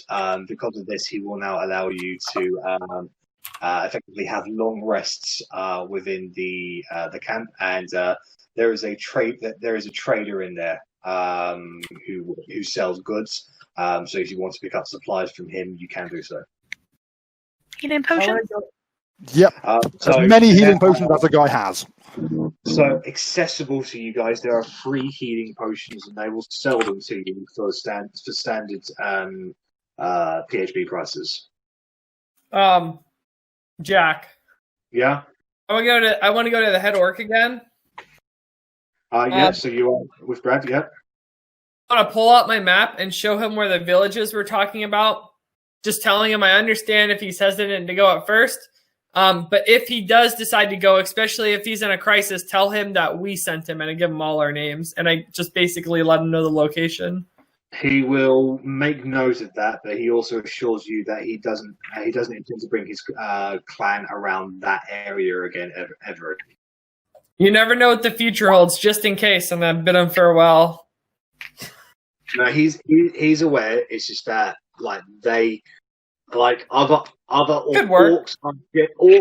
like full-blooded orcs. Do we want to? Oh, can anyone hear Jack? Mm. Can you hear Okay, me? I'll reconnect. I can not hear Jack. I assumed he was not talking. Can you hear me now? I Can can, anyone- yeah, but that was me. Can anyone hear me? I Yeah. can Yeah. hear you, so you Okay. just need to reconnect like I did. Okay, here we go. I'm going to reconnect right now. Oh, dearie. Were we having a short rest? I would like one, please. Well, they said we can have permission to have a long rest, so depending on whether Jack lets us or not. Well, Yeah, it's if you whether want a long rest, it's fine. I can hear Jack again. Perfect. Sleepy. I mean, do people need to long rest? I do not. Well, I'm just thinking it saves we've got the option to. yeah, if it saves healing potions and hit dice. If we've got the option to, we might as well. We're not pressed for time in game. Yeah. Just start the game. I mean, kind of with the tribute, but yeah. Meh. Sure, yeah, long rest. Tribute's long gone. Yeah. Yep. Yeah, I've given up the We've tribute been by in it now. long enough, yeah. We worked so hard. This has been my entire contribution to the party. Does my max HP go back up now, Jack? No! I lost. Anyways, so am I assuming the party's having a long rest in the York camp? I mean, I'm down with it if you guys need it. I don't need it, but I'll do it. Yeah, I'm done. Okay.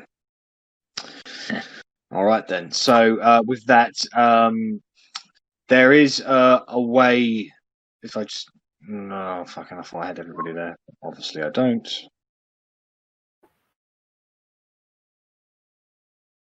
Yep.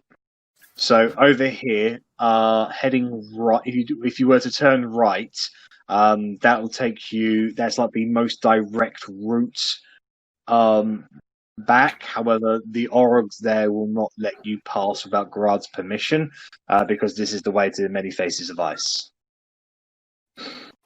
Grad, can we go that way? He says he'll only let you go that way if you complete the other task and prove yourself a true friend of the orcs. So we need to go the way we came. Yeah. If the many face thing is that way, I don't want to go that way. We'd love to be your friend, but we haven't got time. But we'll come back later. Cheers, Grad. You can always force your way through. I don't want to make enemies. No, because he's let us stay here and we're getting long rest here. We don't want to piss him off now. That would just be rude. He seems like a solid guy, just trying to take care of his people. Yeah. He's got his reasons. So as you guys spend the 8 hours around, you listen to the other orcs, and they're on the brink. They are struggling a lot. They are really hoping that the warriors come back, because their missions were basically to find alternative sources of food, because a lot of them are getting sick from eating bugbear all the time. And then the topic of bugbears do come up along the orcs, and they are having a joyful glee at the fact that they are keeping these bugbears prisoners, believing them to be traitors to their own kind and siding with the human filth. in their conquest of the land. And then you also hear that as a type of of sick cruelty, yet like pleasure as well from Grad. He's put all of the bugbear's weapons in a chest at the back of the cave that the bugbears are currently in, but it's encased in ice. So if they want, basically, he said to them, if you want to get out of here, you can take your weapons, but you're going to have to dig it out of the ice. And any of you who know wander past the cave with the bugbears in, you can see that a lot of their hands are sort of blistered and really blooded. Hey, it's better than no chance. Is all I'm saying. So the orcs, whilst they are not seeking conflict, they are quite vicious in their own way. Yeah, I mean, that's what orcs do. Sometimes you gotta teach people with the boot, though. Hey, if I was role-playing this, I would be very anti-orc right now. I'm a dwarf. No, yeah, it makes sense. I mean, these orcs are more civil than most humans I've met. Well, the orcs are a product of what's happened to them. There are worse orc clans out there that would have killed you on sight the moment you came by. That's what I'm saying. Like, these guys have been great. I actually agree with them on most of their points here. Yeah. Can we ask Grad if he knows the location of any other orbs, since he spent a lot of time in these caves? He has heard reports that a great beasts that burrow through the ice are prevalent in where one orb is reported to be located. The other orb is rumored to be in Yeti territory. Which we know where Yeti territory is, so if we could get the instructions from him of where I don't know precisely where they are. You give you a general direction. A general direction is better than no direction. We came through Yeti territory on the way here, and maybe we could find our way back. We did. And whilst you're out there, if you can keep an eye out for any of his orc followers and send them back. He's missing 8 warriors, well 7 now because you've given them reports of another one. However, I'll let you know that you will not be completing that quest today because we will not be exploring. We'll be going directly to the next destination. Mm-hmm. But yeah, that's perfectly me kind fine. of No, absolutely. playing it. All right, so after the 8 hours of rested, you guys get your stuff together and you start making your way back further into the caves. About 5 hours of wandering through the caves, again, you make your way back to the Yeti territory. You have a few encounters along the way. There are Yetis there, and then when they see you, they are, unfortunately, they're immediately hostile because 2 of their own were killed by unknowns, and now they are extremely hostile. How did that happen? So you do fight a few Yetis along the way. However, it wouldn't have been much of an issue for you. I'm trying to fucking select everybody again. It won't let me. Okay. So eventually, you're probably gonna lose some of this. I've accidentally brought an orc with you. He joined us because he saw how epic fighting we were. This is what I was telling him about. I still miss the campfire. So, because this you get a little, you find yourself in Yeti territory and you start wandering around. Eventually, you come to a hidden away alcove, and as you wander in, there are 3 other Yetis in there that immediately block your path.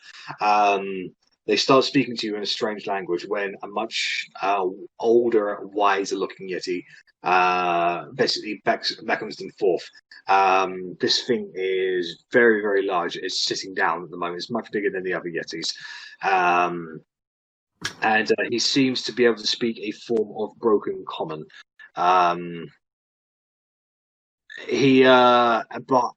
in his particular area that he's nesting in, you can see the ominous yellow glow of what is possibly the yellow orb in there. Politely ask if there's anything we can do to interact with the yellow orb, or if he's been tasked with protecting it. So he will say to you in very broken common, "I, Guardian, mind gem. My charge.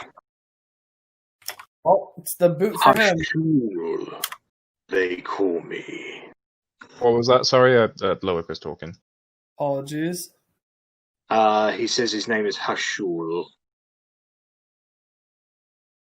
Thank He's you. the guardian of the yellow. Why come to our territory and attack my children? I'm not a liar. Last time we interacted with Yetis, they were working for a white dragon. They were hostile and almost feral. We assumed that was going to be the same situation. We apologize if that wasn't the case. And should I assume dwarves all same color, same brush? Got you there. Oh, and I pulled my hands up. Didn't realize Yetis were such intelligent, sentient creatures. We have primitive culture, but the mind gem has awakened myself. Oh my god. Do you feel if we take the mind gem away, you'll lose this higher sense of consciousness? I do not know. May we find out, whilst avoiding bloodshed. Look at these things. Okay, so I want you don't have to RP it, but I want you to basically sum up a compelling argument to convince him to do so. Tell him to join the army. Everyone can join our army. The caves are now free of Kurozul's presence. They are free to travel further amongst the lands. They can expand Yeti territory. They now have access to fresher fish. That was kind of our doing. They're not restricted to this single area. If they should lose this higher form of consciousness, they will at least still be looked after and everything will be provided for them at this point. Lands have become more natural again. We can ask the orcs in the northwest to not be hostile to you and relay the message the same. And we also have some gems that they may be interested in if they feel that they have worth for monetary items or if they have a purpose for it in a crafting. We've also slain the what were they called? The snake things. The ice snake things. Remoras. That's it. The Remoras, so they're also free to inspect the area of the Dwarven ruins to see if there are any primitive tools that may be of benefit to them. If not, at least there are polar bears there to hunt. Alright, so all of those topics will basically account to about 15 minutes of pleading with him. That's fine. Right, so killing Kurozul was a big plus for you. He's happy to have that go. That means he can definitely expand out of the hole that they hide in. They're not really interested in gems, and they're not really interested in the orcs as well, just so long as they leave them alive. So, with all of that, what you said, I have assigned a DC. You may roll persuasion at advantage if somebody will assist you. Moradin may give you dark guidance. Am I allowed to do it instead of Korgrin, or is it because he's been speaking to him, it's him? Because Korgrin's been the one who's speaking this entire time, it has to be him. That's fair. It's okay, I have +9, but I will assist you, clearly. 19. Okay, so he will allow you to interact with the mind gem, but he will be keeping a very close eye on you. Fair enough. I leave my weapon with him as a show of good faith and interact with the mind gem.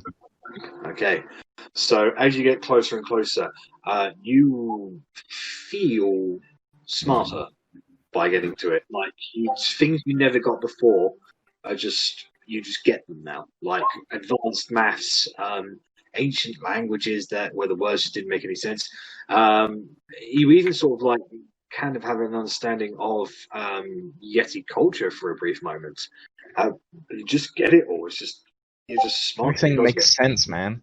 Yeah, basically. Just whenever we drop the gem. You then pick up the orb and it dissipates to dust in your hands. And you were given a vision, one of Rennas, one of Verity, and one of a blue gem in an empty caravan where the ground is rumbling. And as you do so, a yellowy mist erupts outwards and then seeps down into your skin and disappears. Do I still feel smart? No. Okay. Good to know. The Hashul is greatly concerned by this. However, he doesn't seem to have lost his intelligence. So I'm going to assume the party is going to try to avoid fighting with him. So can I get a group persuasion roll saying that you didn't expect this to happen? And you mean them no hostile, and he still has his intelligence, so he doesn't have should that be persuasion or deception? Because I clearly expect it to happen. No, we'd be good. Well, you're just trying to persuade him that you don't want to fight, essentially. So. Oh, there we go, Bella. Wow. Greenhead one. Ah! Wow, good job, team. We're just vibing with these. I'm just gonna roll as Talion just to see if I get the natural one. No. Charisma. We vibing with these boys. Let us. Bro, these Yetis really do be chill, though. You are able to convince them to stand down. They would like you to leave, however. Hashul says, give him time. They may accept strangers into their camps again, but essentially, if he hears of any more violence from you or anything against any humanoid against any of the Yetis, that will forever seal his mistrust of other people and cause them to be hostile forever. We will give the orcs a heads up if we can. To not engage in conflict with the Yetis. Also, I'm going to ask him if he's felt the ground rumbling anywhere near here. He is aware that the Remorazes, which you mentioned, are plentiful in this area. So you killed 3 of them. You literally just killed 3 from a hive. So. Oh fuck! Yeah. We've got a Remoraz broodmother to deal with then, probably. Oh, good, because they're really easy to kill. I remember those being not a problem at all. We were split, to be fair. Yeah. Okay. So you guys start leaving the Yeti territory, and I take my weapon back if I haven't already. Yep, no worries. I sadly just watch the chest as it fades from my view. My chest. So this would have been a fun fight against the woolly mammoth, but yeah. Do we see any orcs on our way? Oh, look. If you do, you find nothing in your explorations because we're not going through that stuff. That's fair. I mean, like, if on any of these passageways we actually stumbled across any. But that's fair. You would probably stumble across a few if you were exploring, but we're skipping straight to the next area. So the party begins exploring the caves, following the sounds of rumbling. Again, until eventually you come to a more active area. As you get into this particular one, there is an orc there who rushes out to meet you and says, "No, don't go. There is a large creature ahead. It is dangerous. I hide here. I must not be found. Many friends have been eaten by this creature. I warn you, you will be eaten too." That's 2. So we'll just let him know that obviously all of his other clansmen are up at the little camp, give him directions there. and say, you're welcome to head up there. As for the large creatures, don't worry. The true adventurers are here now. We'll take care of it. I'm gonna kick the dick off whatever trouser snake is living in that. What? You heard him. Yeah. So, interacting with this orc, you get the sense that he had very recently lost his fucking mind and has only just gotten it back. So he's a little touchy, but you do convince him to make his way back to the camp. So that is one orc you have found. One. Bye, Felicia. Does the one we killed not count then?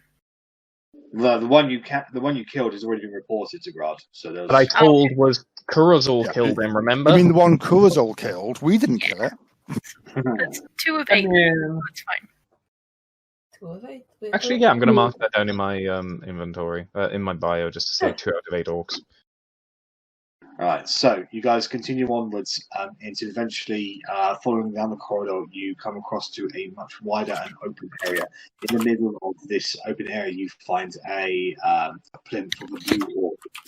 And there are a lot of vibrations happening around this particular area here. At this point, Sling the Alarm alerts all of you that something is coming. Coming. 2 out of 8 orcs. The ground before you erupts and you start scattering. So where would you like to be in this particular cave? Please maneuver your tokens as such to where you'd like to be. I'll wait and see where everyone else goes first. So.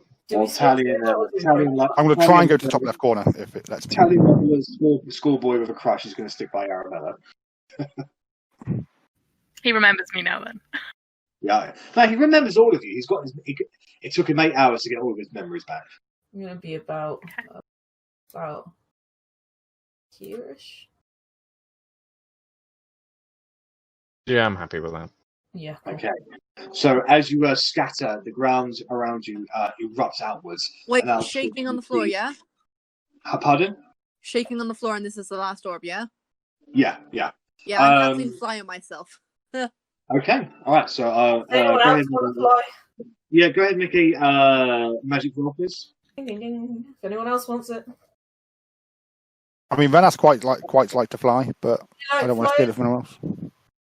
Anyone else wants to go? Sorry, I am trying to roll. It's just I don't mind. I'm flying and I'm going into like a corner, just like so I can see everything. Not gonna lie though, I am probably gonna try to fly straight at the orb. Of course. I mean, if I have fly and I grab those 3 potions from Otti, it means I can do healing if need be with the extra movement. That's true. Oh yeah, you can. Okay. You get to fly. All right. So the ground bursts outwards, and this one is very similar to the Rennas as you've seen before. However, this one is much bigger. This is a full adult Rennas. Extremely dangerous. As long as he's not. You instantly know this to be the Guardian of the Blue. There he is. So, can I get initiatives from everyone, please? It's kind of cute though. You really do be vibing. Oh, why did it say that? Oh, I didn't pick. Italian kills on the initiative, but everything else is just fails. What did I actually roll? I rolled an 8. Where am I? There.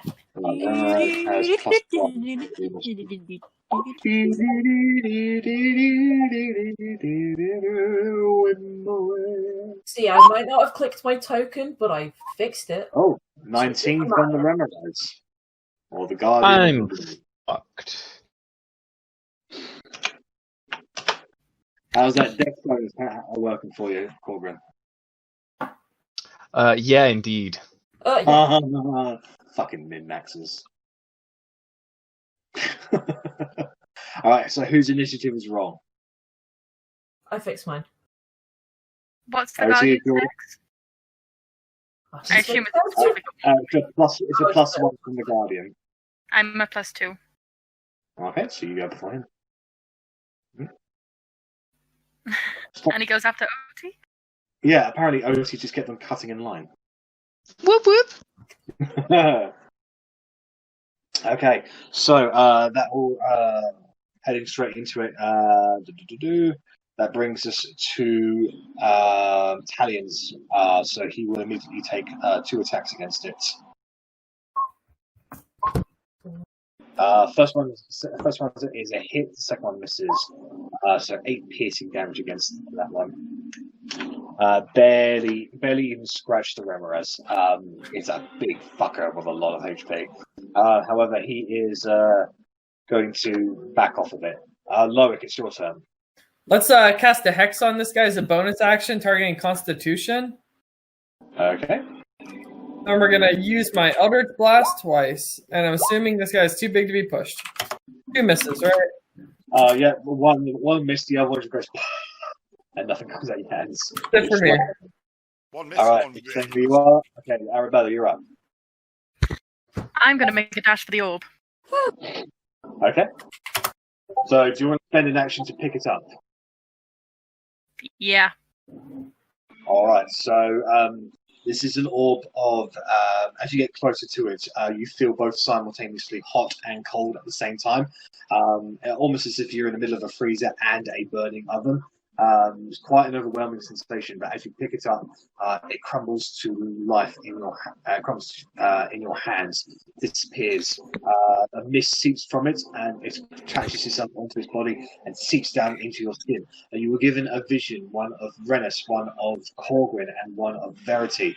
And then all 4 of you have a vision of all 4 of these orbs in a room somewhere else. And they all start lighting up, and the doors around this room swing open. And there is a fiery kind of portal happening on the ground before all of you. However, the vision stops after just a few seconds, just in time to see the Remoras going, rah! Basically. Okay, so that's your action, Arrabella. Alright, so it brings us to the Remoras' turn. Alright, so he only gets 1 attack. So he can attack anything within 10 feet of him. So that's going to be Bellatrix, Otti, Korgrin, Arrabella. So I'm going to roll d4 to see who he gets. He's going for Bellatrix. So he's going to reach forward with its mouth and try to bite you. You bite.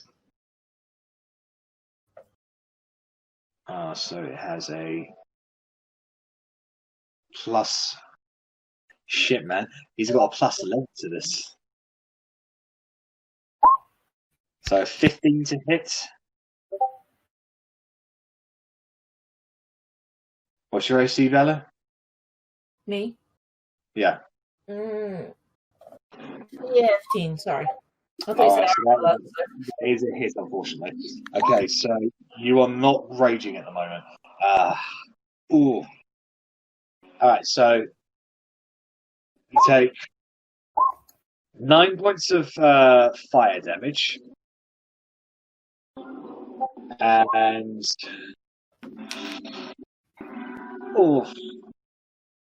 sorry, I need to. I'm double checking this. Sorry, I have to type this out. There's not enough chances.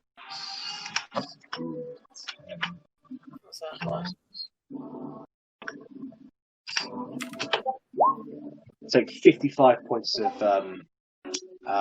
piercing damage as it bites into you. Ouchies. And you are grappled by this, so you are in its mouth as it's crunching down onto you. I might die soon. So, hey, that's pretty bad. So it says here, so you are restrained in this grapple, Bellatrix. Wonderful. Alright, so that's the end of this turn, however. Otti, you're up. I'm going to move over here. Oh. And I'm going to chromatic orbit with acid. Alright then. Acid. That is a hit, roll damage. Oof. Is that right? 3d8, nice. So that's 20 points of acid damage against it. That's payback for touching my Bella. I was definitely waiting for he's an immune to that. There.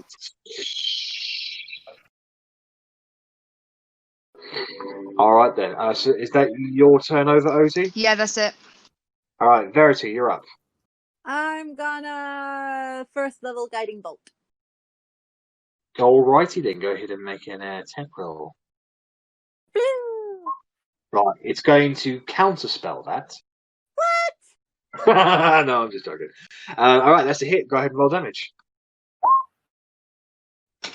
17. All right, yeah. So you blast part of it off, and it's bleeding an acidic red blood that's steaming on the ice below. It's hurt. Well, it looks like it's been damaged. However, it's a big, hearty creature. Okay, is that your turn, Verity? Yeah, advantage on the next Right, turn. then. Korgrin, you're up. It's you have advantage on the next attack.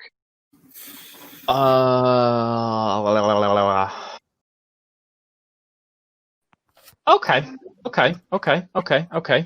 What we gonna do is we gonna third level inflict wounds with advantage. Yeah, go do it. Oh Yeah. boy, please be good, please be good, please be good, please be good, please be good, please be good. Please be good. Plus 10, fuck it, plus 10. 27, it's hitting no matter what. Yeah, that'll hit it. That'll hit it. I'm taking 5d10 points of damage, whether it likes it or not. Is it necrotic damage? It is. Ooh, oof. All right, so blood sprays out of the wounds that it received, burning everything that it touches, and it screeches out back. That definitely hurt it. Bonus action, spiritual weapon. You and your spiritual weapons, I swear you're compensating for something. Yeah. Apparently not compensating for a lot if I miss. Yeah, you swing at it, but the weapon just bounces off the hard carapace of the thing. Inflict wounds, that's a touch thing, right? Ah, shit, yes it is. So I take fire damage now, don't I? You take 4 points of fire damage. Fair enough. Not bad. That's me. Okay, Rennas, you're up. Rennas takes a shot with his bow, being exciting and unusual. Not really at all.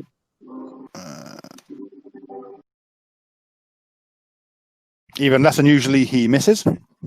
Ting! It just breaks off of the carapace. 2, 3, 4, 5, 6. I was trying to get around the corner, so I was going to attempt to hide. I don't think I'm quite round. Okay. I will attempt to hide then. Stealth. You've beat his passive perception, but it does have tremor sense, so if you move close to it, it's going to alert it. That's fine. That's my turn. So literally, you just have to stay still eventually, pretty much. Okay, Bellatrix, it's your turn. You are grappled by it in its mouth. You are restrained. Bonus action, rage. Okay, so you start raging. I'm angry, and I'm gonna try and get out. All right, so can I get a? This would be an athletics check, please. The DC is 17. Do I get advantage on that? From everyone? It's a strength check. No, it's it's Bellatrix. So yeah, I believe you get advantage on athletics checks when you're raging. Yeah, strength checks. You are able to break free of its mouth and fall down to the floor. That is your action. Just in time before you took more fire damage because you were technically touching it, but it was yeah. Leave me alone. All right, so that is the end of your turn. Brings us back to Talion. Talion is going to take another 2 shots because that's all he can do. He feels like Rennas right now. At least he gets 2 shots to miss with. 12 piercing damage against him. And he is going to move a little bit more over there. Loic, it's your turn.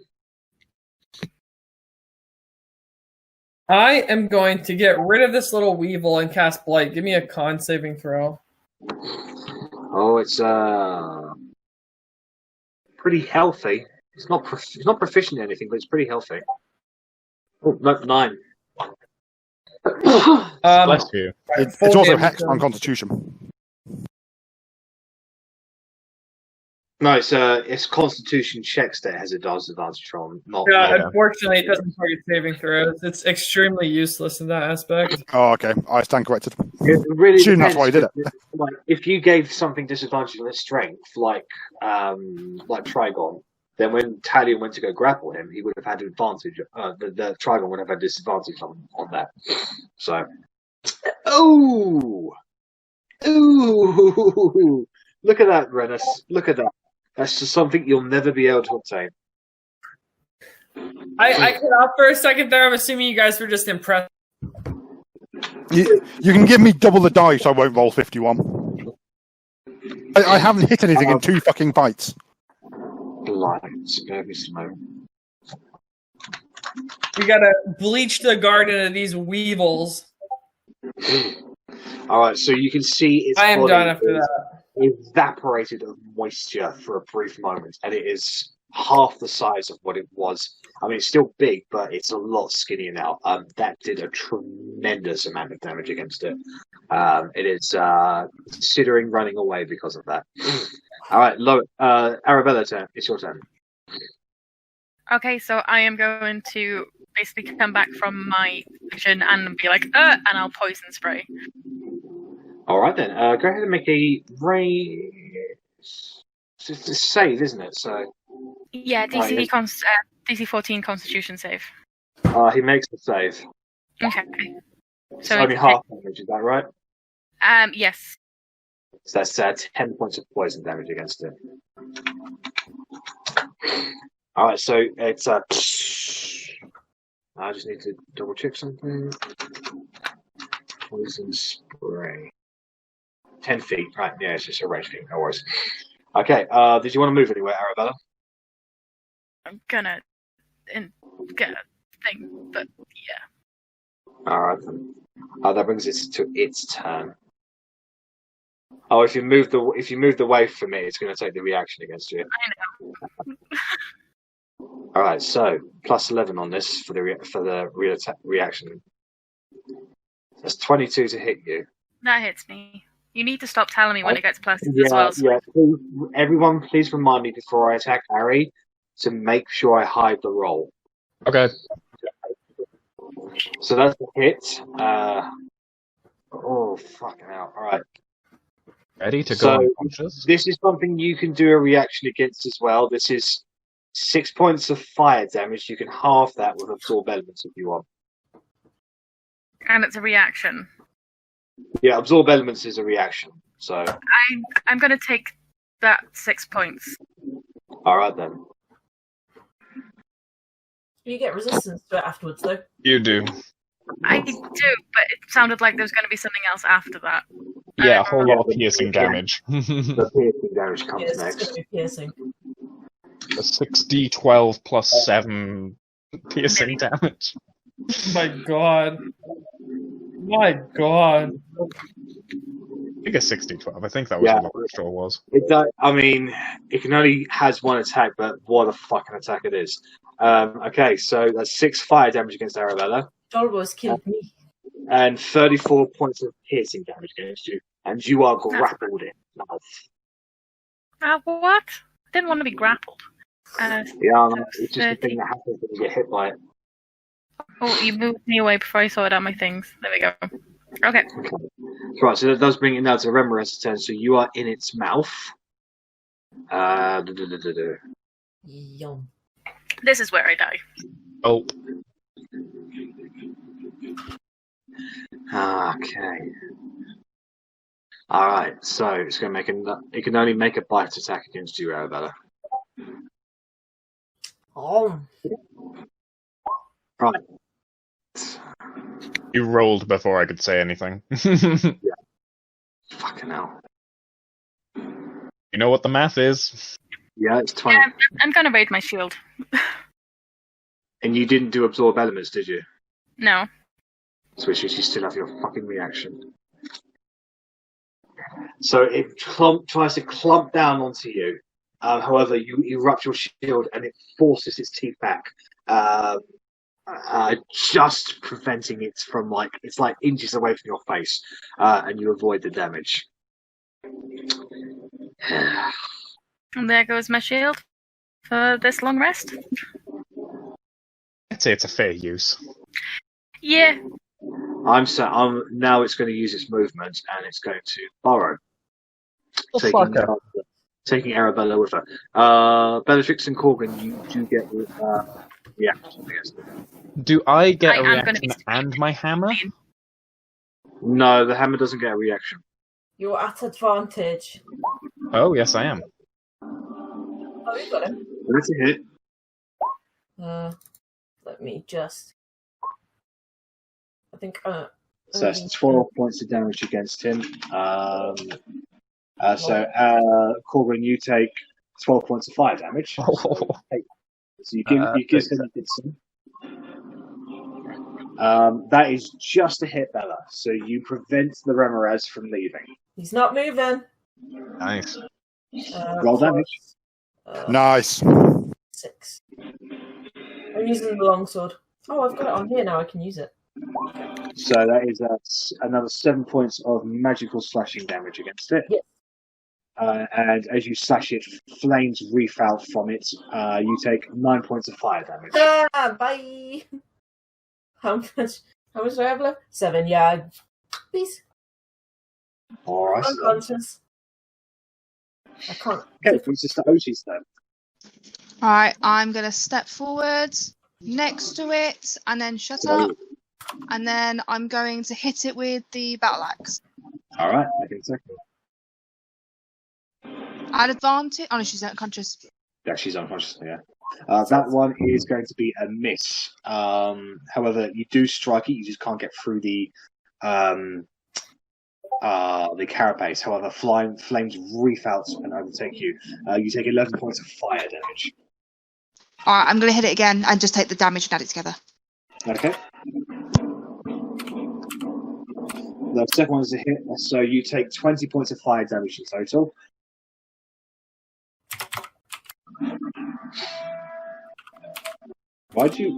What's the? I've copied and pasted it from Roll20. I'll have a look, but it'd be the 10. That's got the 1 in it. Yeah, so that's 10 points of slashing damage against it. How odd. Oh yeah, it's looking real hurt at the moment. So sleepy. If Rennas is flying, then the Tremorsense doesn't count. I am flying. I did forget I was flying, but I am actually flying. Yes. Verity, it's yours.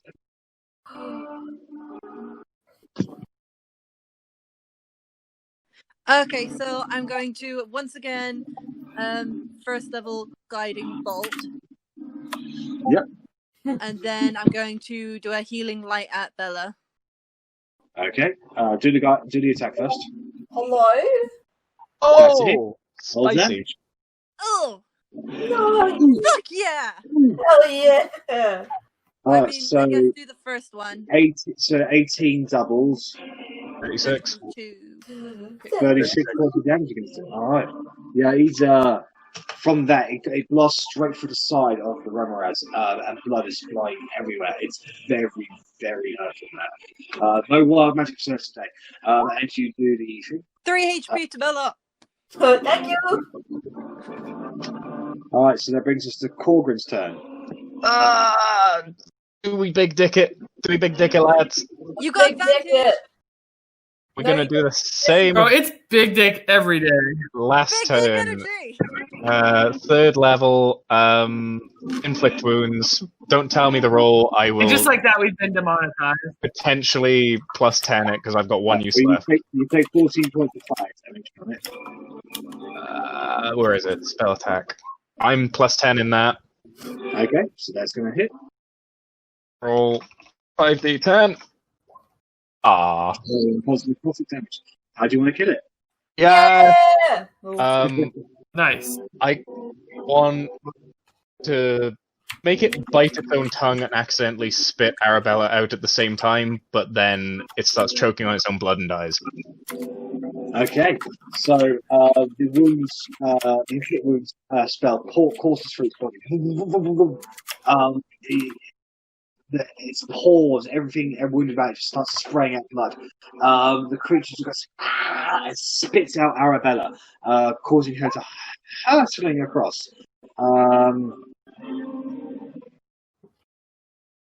I'm just gonna.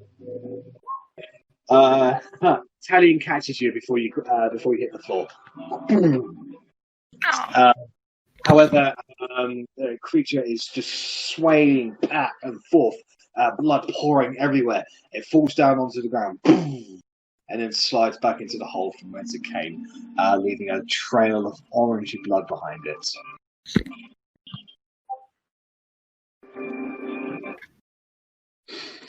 All right then. I like Rennas. They hit hard. Yeah, they do. Yeah, that burning on touch is a fucking nightmare. Oh yeah. Oh man. I don't think we did too bad. We did incredibly well. Yeah, that was a good performance. That would have been the first swallowing incident. No. Oh man. Well, today we learned, folks, Jack swallows. Yeah, especially if acid is involved. You know, if you had been swallowed, Arrabella, you would have been blinded and restrained. You would have had total cover against all attacks and other effects outside the Remoras, and you would have taken 66 acid damage at the start of each of the Remoras' turns. Nice. The only way for you to get out of it is for the Remoras to take 30 points of damage or more on a single turn from yourself, in order to make it puke you up, basically. Yeah, I wouldn't have been able to cause 30 damage unless it takes extra damage from poison in its stomach. No, unfortunately. I don't think Remorases have. I don't think they have non-magical attack resistance, do they? No, the only resistances they have is fire and cold. So just hit it twice with Hunter's Mark. You might get lucky. Yeah. With crits. Yeah. Anyway, Talion puts you down and just brushes off the slime off of you a little bit. Cheers. With that, the party begins venturing further onwards into the caves. So, sharing the vision that you all had, you have a general idea of where you need to go. And it does take you a few hours. Can we have short rested or something? I would say along the way you make your way back to the to Duggar Manor, because there's something you did miss here, and I feel it is important. You go into the room where the Duergar are, and you find a fully intact teleportation circle. Oh, fuckers! Little bastards! However, it is inert, but basically any magical users who learn the teleportation circle can mark down the sigils and the effects, because of course each teleportation circle is unique in its own way. So if you know the sigils and essentially the number for this teleportation circle, it's always accessible to you. So this is something you will always be able to come back to. You rolling hit dice. I have parchment and pen. Can I draw it down? It would be the same because yeah. You have keen mind, surely you remember. I can only remember for a month though. Oh, okay. So I want to draw it down on my parchment and pen, and once I've done it and the ink is dried, I will give it to Otti, and she has the. It's much easier for you because of your proficiency in Arcana now. So. Okay. And we will begin taking down. Yeah. Did you want to put it in the bag of holding, the ice cave teleportation circle drawing? Or do you want me to put it in mine? Yeah. She's putting it in the bag. Oh, thank you. Loic, you understand now why the Duergar didn't let you pass before. Makes sense. Those bastards. Mm-hmm. Yeah, you get an idea. You get an idea of how they got here and how they plan to get out. Concerning that they know about this teleportation circle, though. Well, Drakholm did at least. Well, he's dead now. It doesn't really matter what they knew then. They're all fucking dead now. Two of them dragged to a place you don't want to know about. The shadow fell. over. Let's just say they're not having a good time. I mean, that's just Duragar life, though, so I can't imagine death is much better. Straight up not having a good time. Last one doesn't have... Oh, yes, it does. +2. So, finishing your short rest, the rest of you proceed further onwards into the caves. And after a few hours...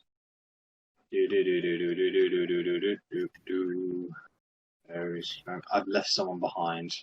Oh, Oh, it's Who fucking got out of it? Well, Otti, why Otti got left behind. God off. Otti, why would you do that? Why would you stay behind? What would you do? But the orcs are my friends. The orcs aren't here. That's the really fucking interesting thing about it, right? Okay, so I selected everybody. So obviously there's a big box. I just scroll the mouse across to create a box. Why is it only Otti didn't get selected when she's part of In the middle as well. Rennas, lots of chest. I'm fucking awkward. Good Ellie is awkward. pal. I miss the like him. campfire too. He was a good guy.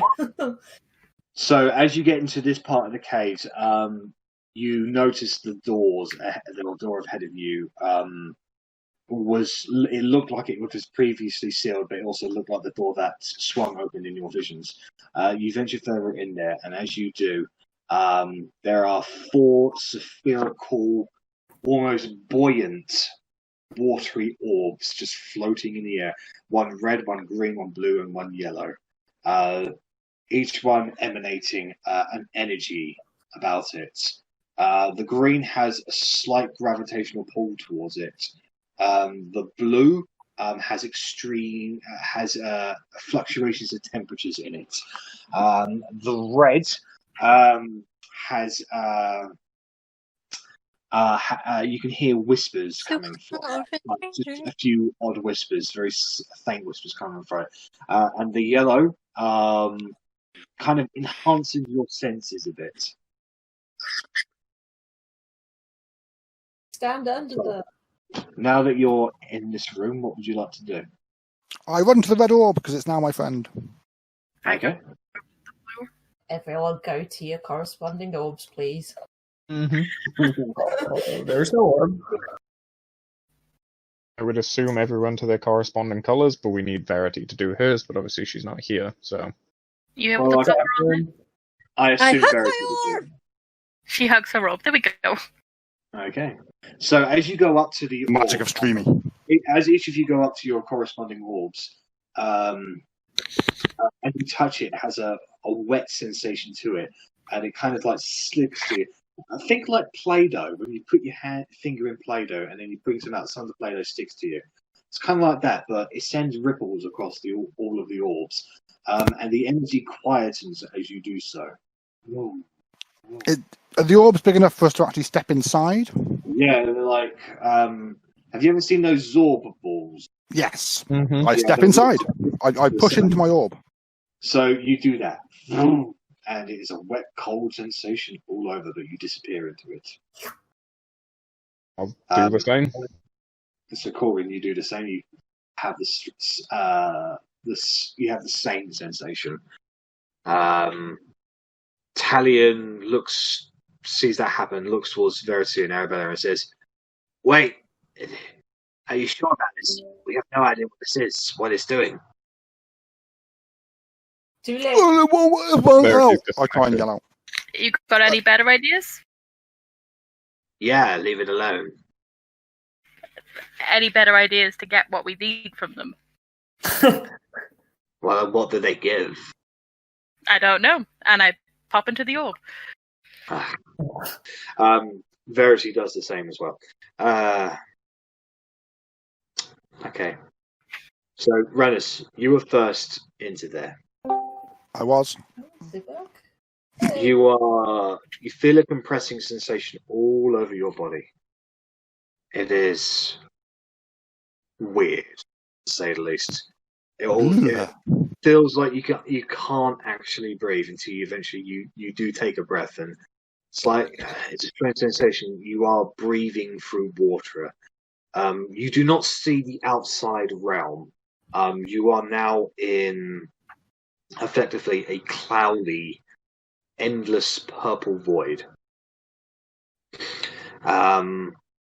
Around you, you can see clouds of various dissipating colours.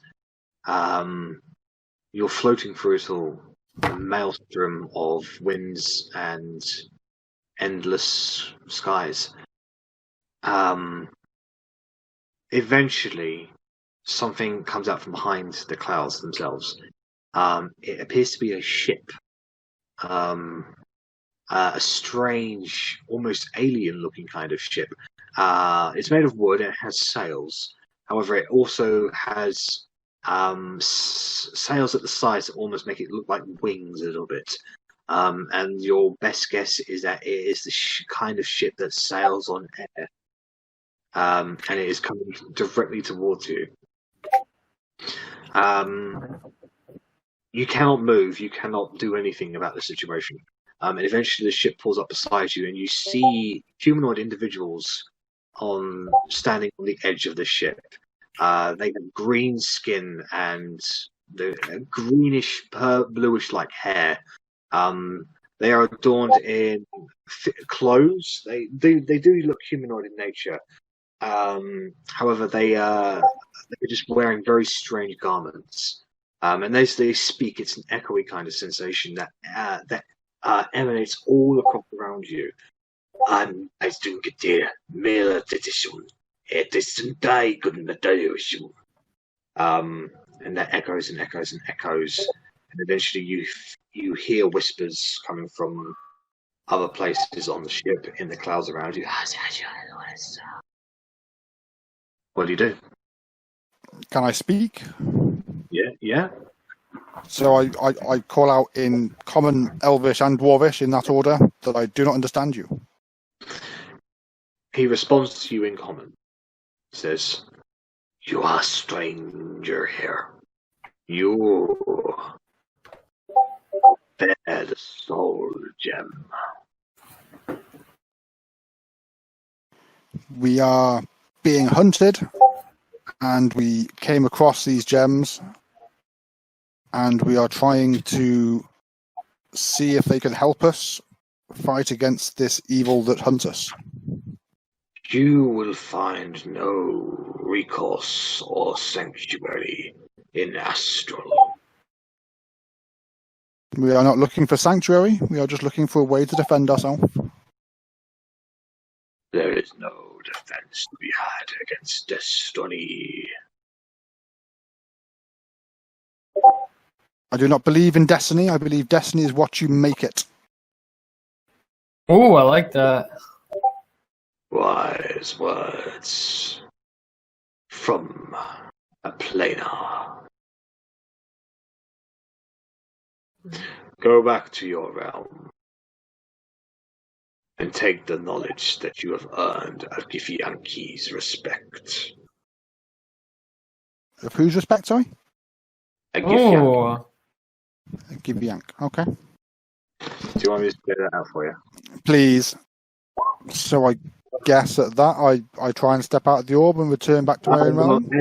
As he has said that, your sensations go white again, and you don't see anything around you, just the ever presence of the zombie-like ball that has enveloped you, and you almost feel a sensation to puke.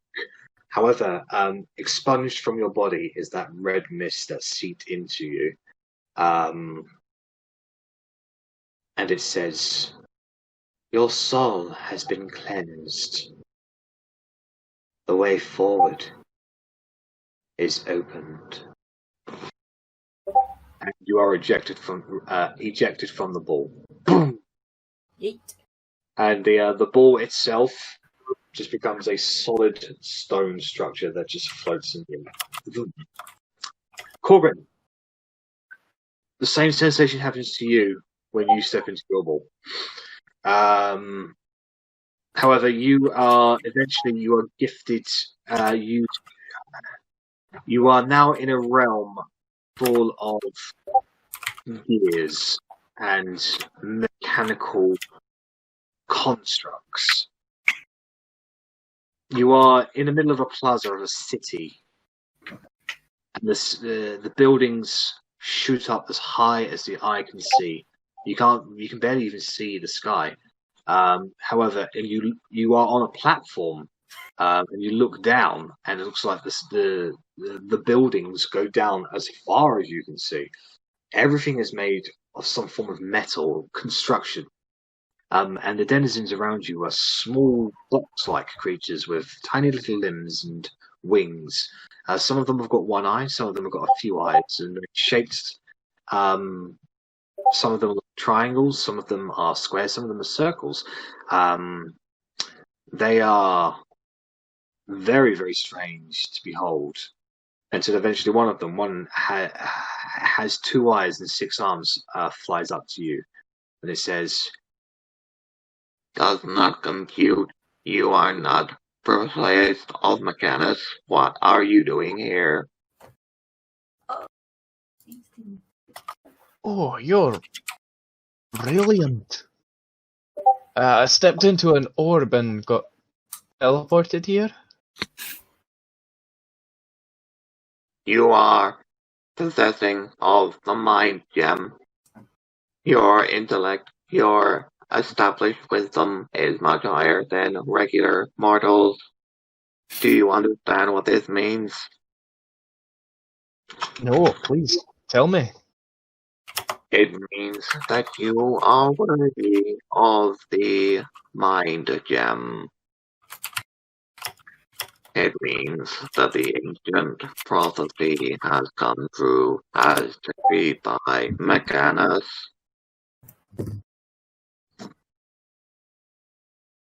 What is this prophecy? What can you tell me? That the eyes of those who are worthy are reported and recorded towards the entire multiverse. You have taken that step, and you will open the way. To what? Towards the future. Right. You tell me what the future holds? Only one knows that, and we are not him. Is that this Mechanus that you speak of? Mechanus is a god of all. It is inventor and father. It is architect. It is life. Mechanus is God. Well, I feel like my main man Muradin would like to have some words with your Mechanus. Maybe they can learn something from each other. You do not need to believe. You only need to understand. The Monodrone have given their appliance all respect. Go now and open the way to the future. Yeah. And with that, the your senses go white again, and you don't see anything. You're in the ball again. However, the yellowish mist that seeped into you is expunged from you. You also feel the sensation that you need to puke. It coalesces and forms in front of you, and it almost becomes like a gap into space, like where you previously seen before. In Greek Folk Village with the barrier. You now see the void.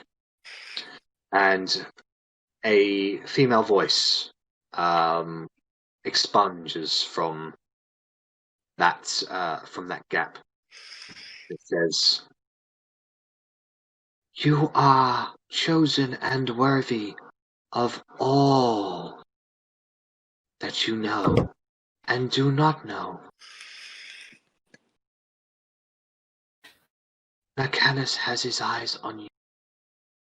The way forward is open." And you are expunged from the bubble. Yeet. Same thing again. The ball turns into a solid stone that continues to float in the air. Arrabella, you are same sensations once again overcome you. Eventually, the world around you begins to shift, and you are in you're on a beach.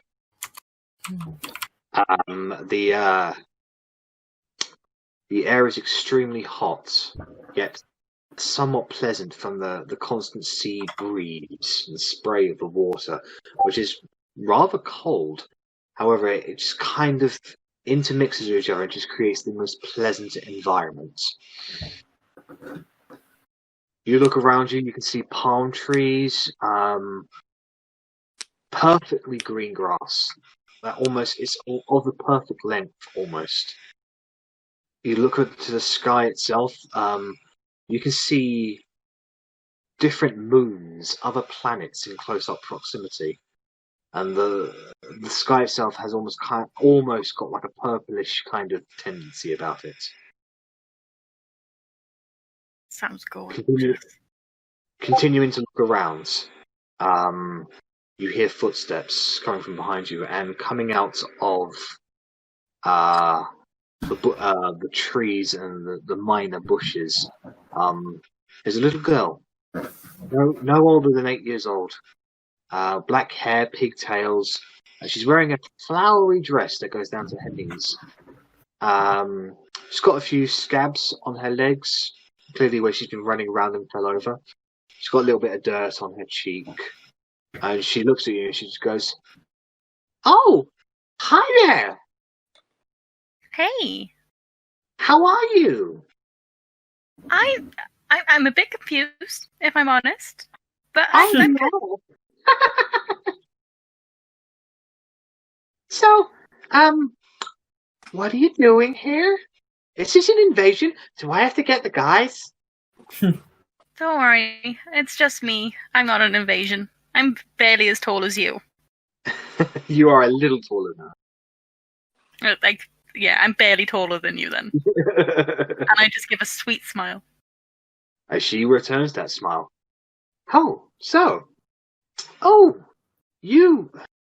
You have the gem of balance in you. I haven't seen that in a long time.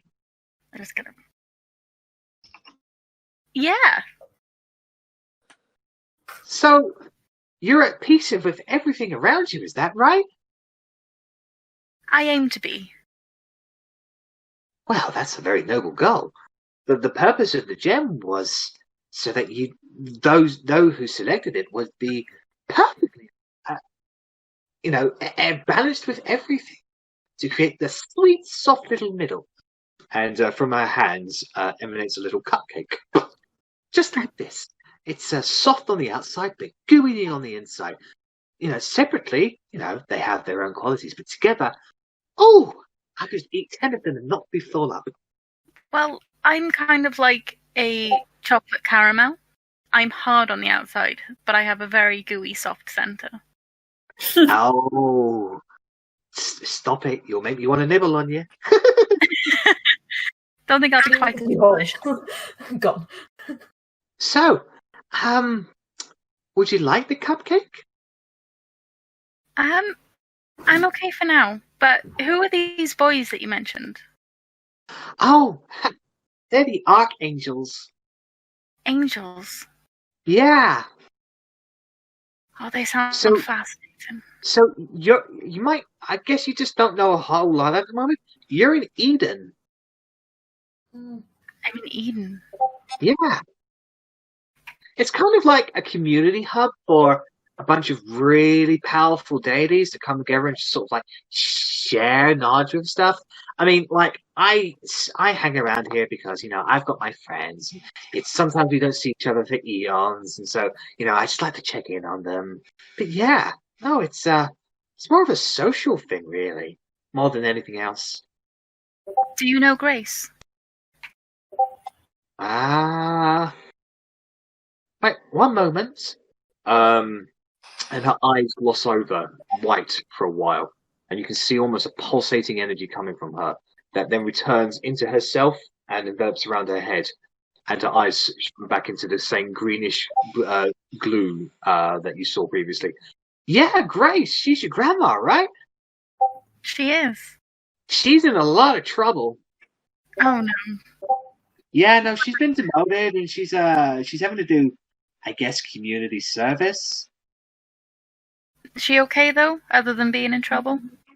Well, she doesn't know any difference. See, when an angel violates divine law, they lose some things of themselves, unfortunately. It's kind of like the rules around here.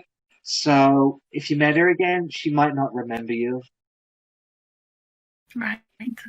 Okay. Yeah. But in any case, you're super fun to talk to. It's really nice to meet a mortal, because, you guys just don't know anything. Everything's fascinating to you guys. So, okay. So, I'm gonna need that gem back because obviously it's not suited for you. But I can open the way for you. So, yeah. Can I see Grace before I go? Sorry, Grace isn't under my jurisdiction. I can't exactly ask somebody else.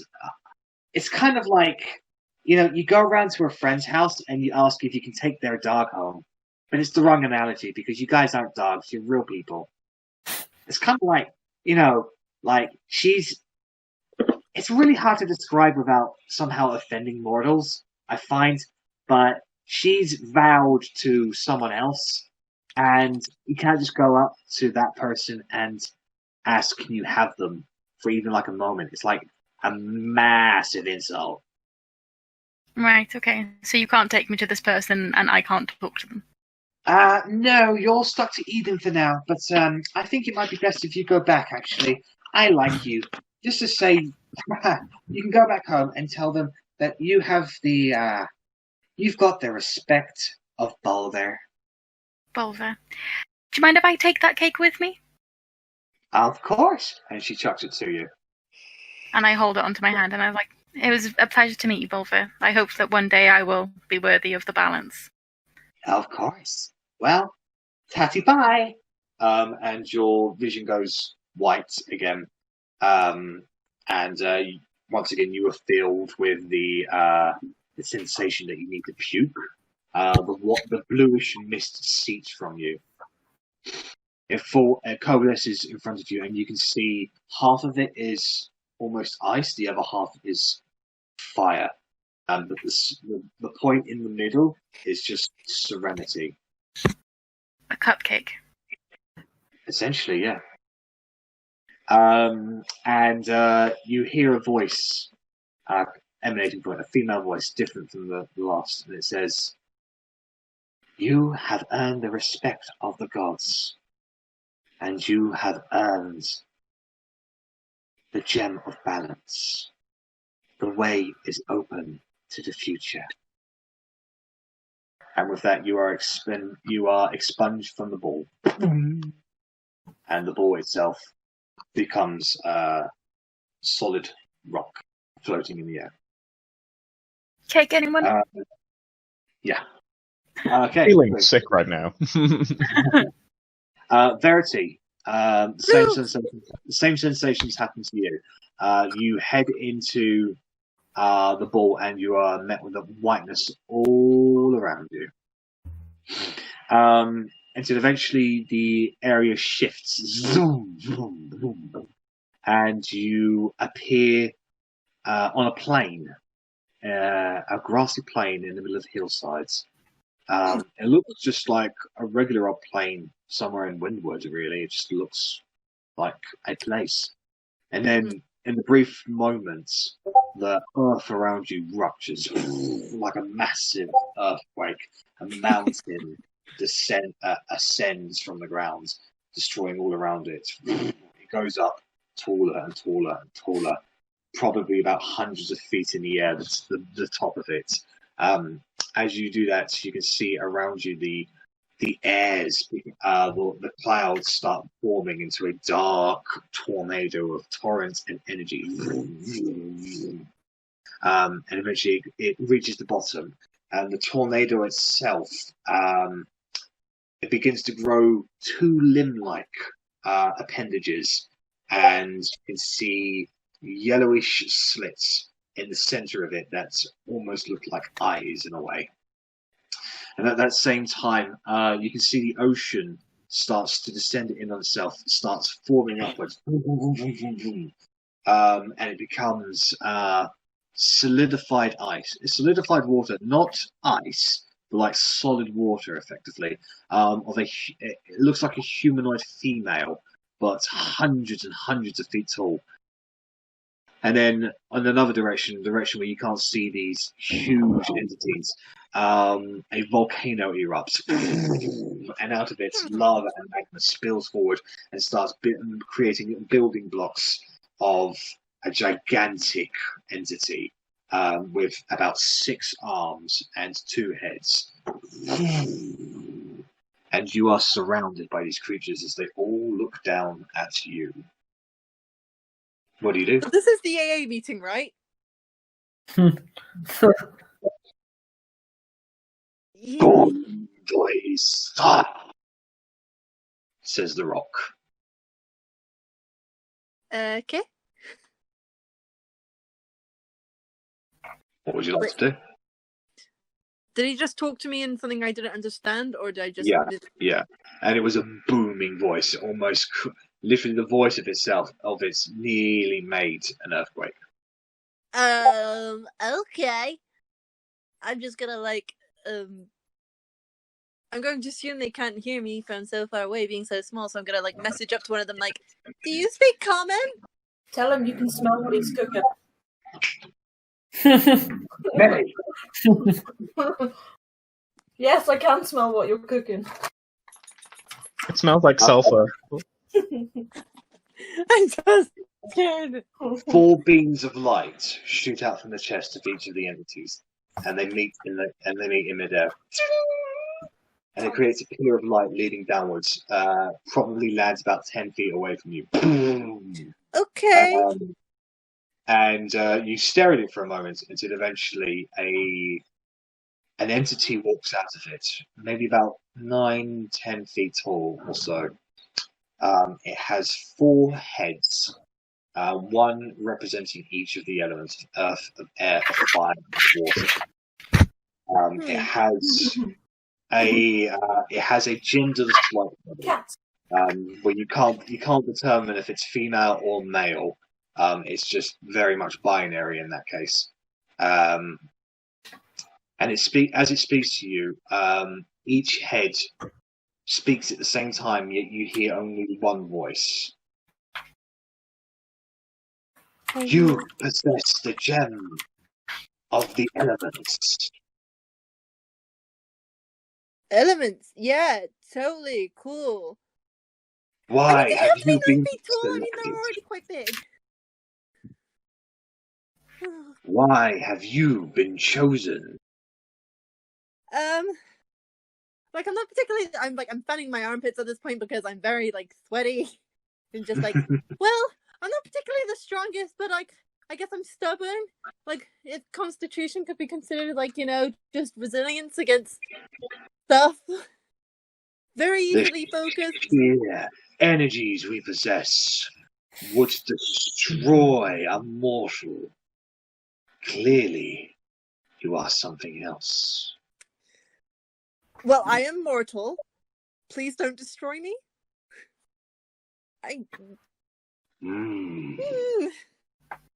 You have somehow mastered the elemental gem, despite being mortal.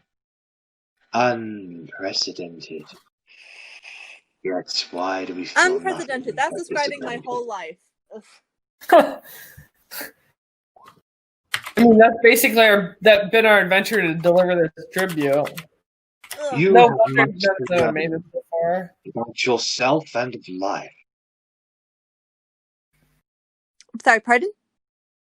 You have much to learn of yourself and of life. I mean, do you want the list? Because I think I have a list somewhere. Hold on. However, your mannerisms we find endearing. Perhaps mortals are not a lost cause as we initially thought. Leave this place, but know that you have found the respect of the elements.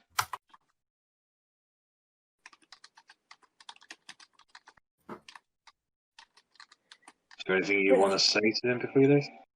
I mean, like, some people say endearing, my therapist says deflective, but that's, like, I guess, perspective on that. What have I earned? I don't get it. I'm very confused.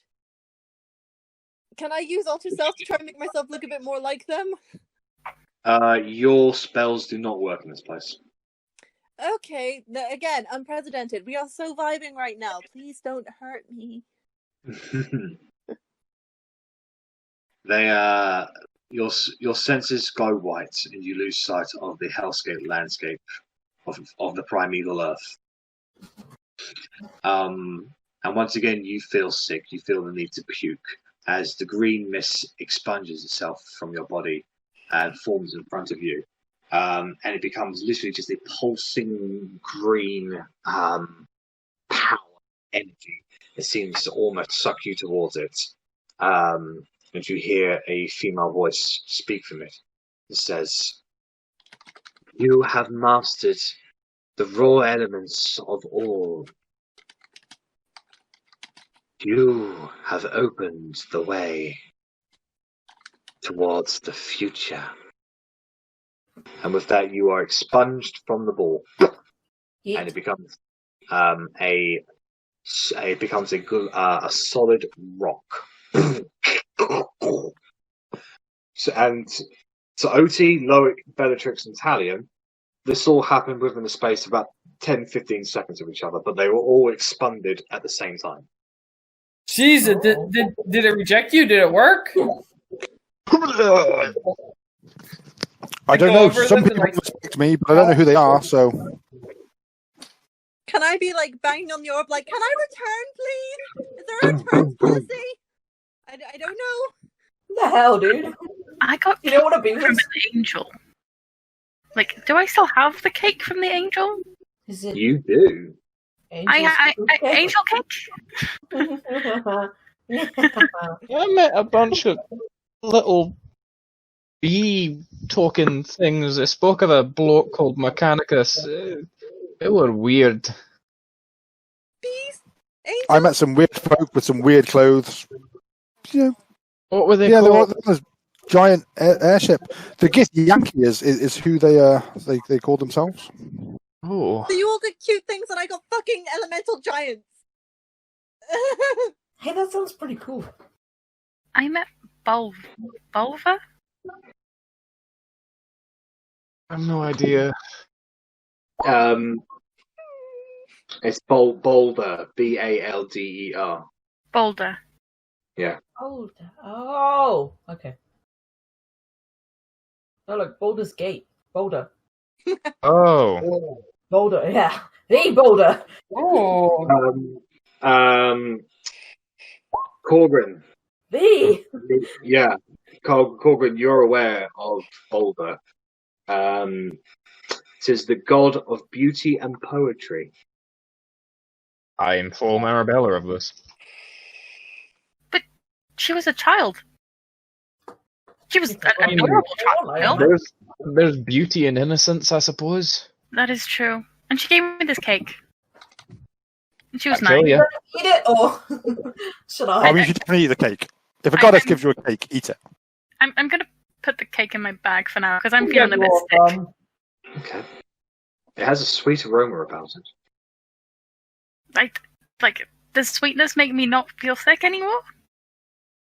I mean, no, you're like the sickness only lasted for like a few moments. You don't feel the need to be sick now, so I'll eat the cake then. it is the most delicious thing you've ever eaten. Okay, and then I want you to make a Constitution saving throw. What?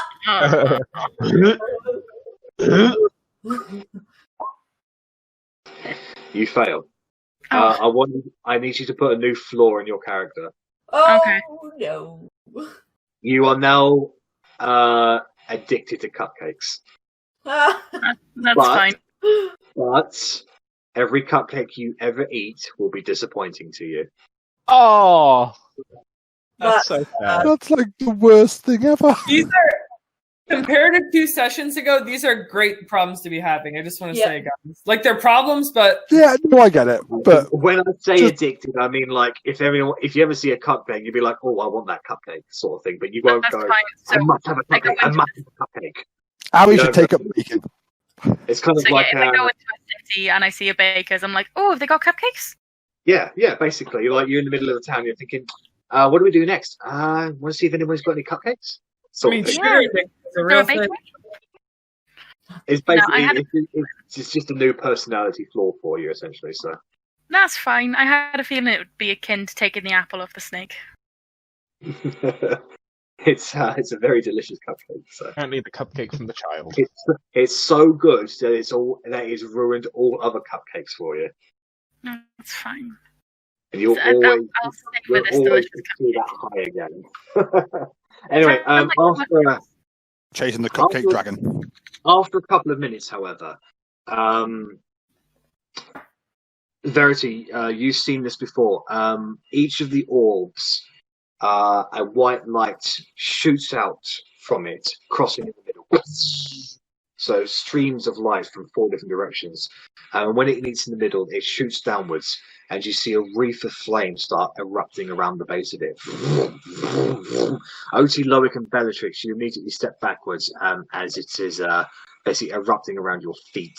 It effectively becomes some form of portal on the ground of flame.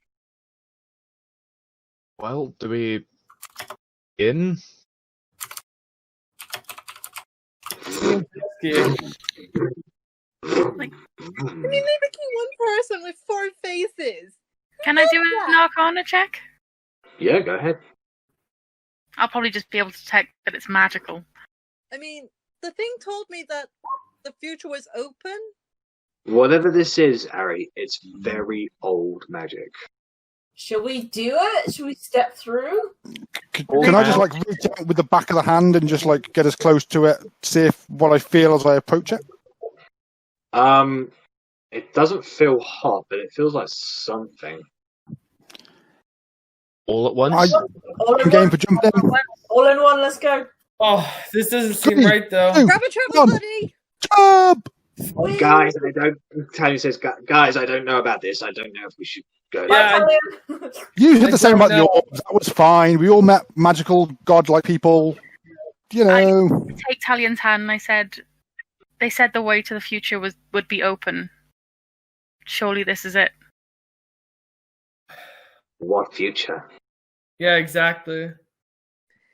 That's Only one way to find out. I want you to make a persuasion roll, Harry.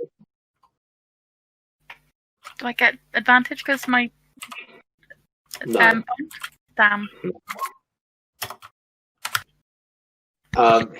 His hand squeezes over yours, and he says, "All right, I trust you." And I really hope I don't betray that trust. Into the flames. This is Okay, where we got. you all take 1,000,000 points of fire damage and burn to death. Dead. Yay! Campaign over. Yay. Campaign over, Well, guys. I'll see you next week, guys. New character Saturday. Cool. Yay. Okay, so We're in the ancient city of Barras Bakai. Bowick's gonna try to free his beeple. So, as you all step through the flames, you lose sight of the ice caves. You are falling. Till eventually you no longer fall, you just stay and remain in darkness. And eventually there is a huge explosion of white light somewhere off into the distance. It zooms past you, and you can see stars formulating before you. You see planets sift by. Zoom, zoom, zoom. It's something similar to the void, but it's something else.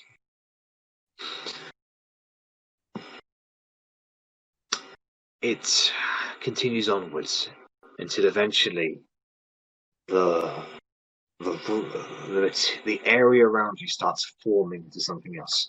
And you touch solid ground as a planet or a realm of some kind comes into existence before your very eyes. And then over the brief pause of a few seconds, you can see plants grow and die, buildings being made, buildings being fallen down, people going about their daily business and then disappearing into ash. Until eventually the world itself dies. And time seems to slow down for you. Among an arid, barren wasteland of nothing. You all look around you. Just flat salts lasting probably eons. There's no end in sight. A grey, murky feel happens in the air, in the sky, until eventually everything becomes dim lights, then nearly down to darkness, until only a shred of light remains around all of you. You can't see out. You're just... The only light that you can see is literally within a 15-feet radius of yourselves where you all stand together.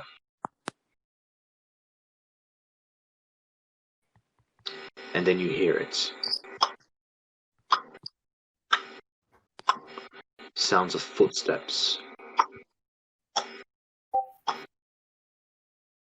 It Sounds stops. like Monty Python horses.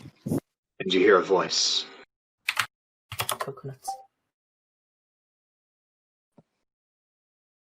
The future. Always written but never told. It goes on and onwards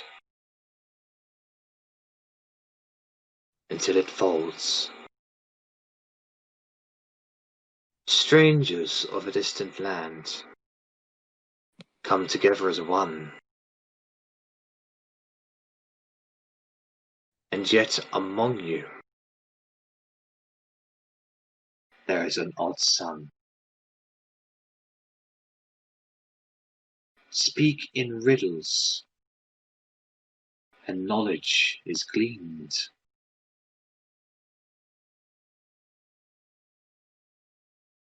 But before your eyes, it is not always as it seems.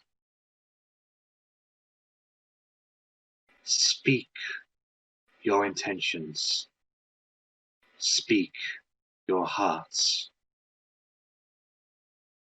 Was it you desire?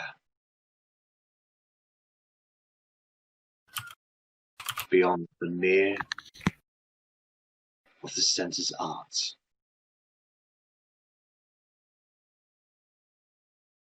The past and the future are together now. But forever lost is the presence of how.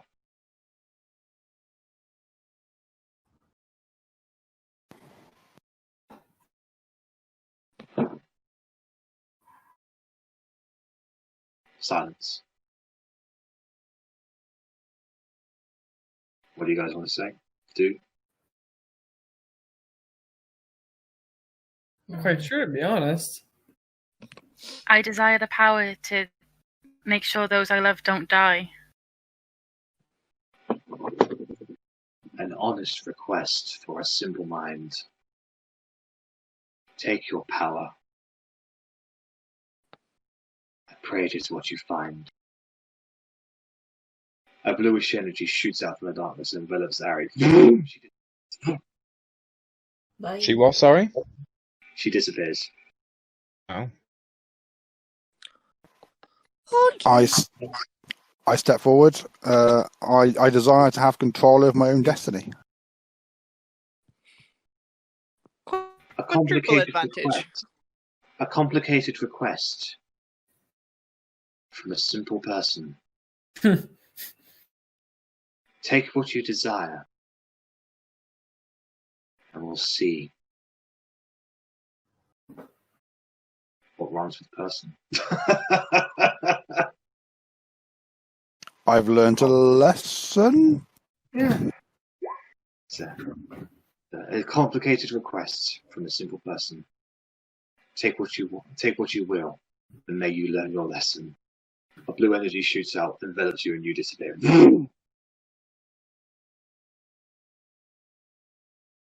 All right, I step forward next.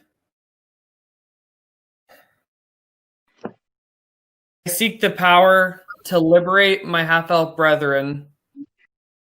But not only to liberate, to punish by flame any who are complacent or directly involved in the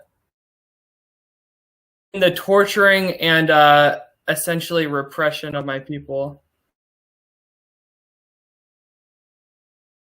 You speak the power to spread war and death. One sought this before, and his name was Arganeth. A blue energy shoots out, envelops you, Loic, and you disappear.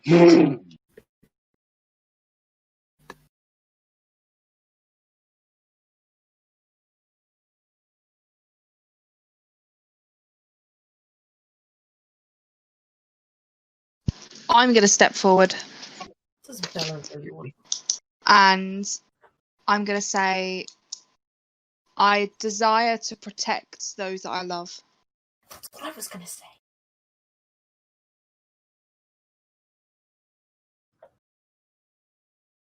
Protection and love is the purest of hearts.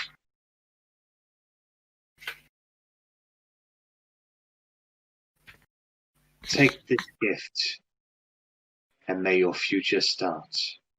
A blue energy appears in the darkness, envelops you, and you also disappear as you.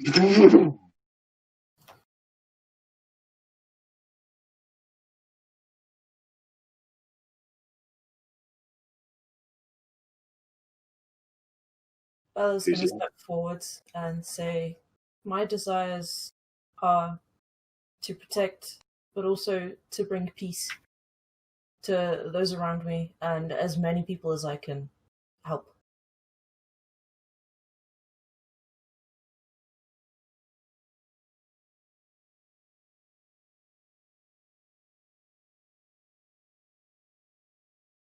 Your aim is to love, but never to smother. Take this gift, and may you find your lover. Ooh, some bars.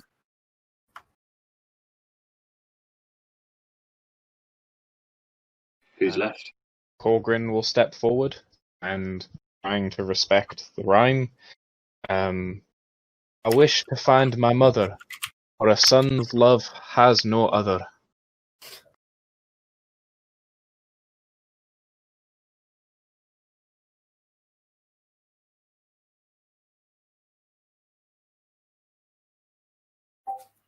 I pray that you try harder, for one that you believe is a liar. The blue energy shoots out, and you disappear. The one you believe is a liar? Yeah. You gotta convert. It's Moradin, dog. You gotta convert. Could you repeat that again, just so I can write it down? I pray that you try harder, for the one you believe is a liar.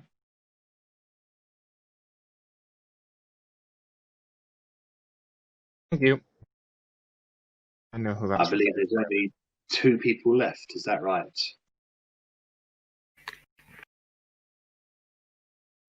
Who else is left? Italian. Verity Oh. and I forgot Talion existed. Sorry, bud.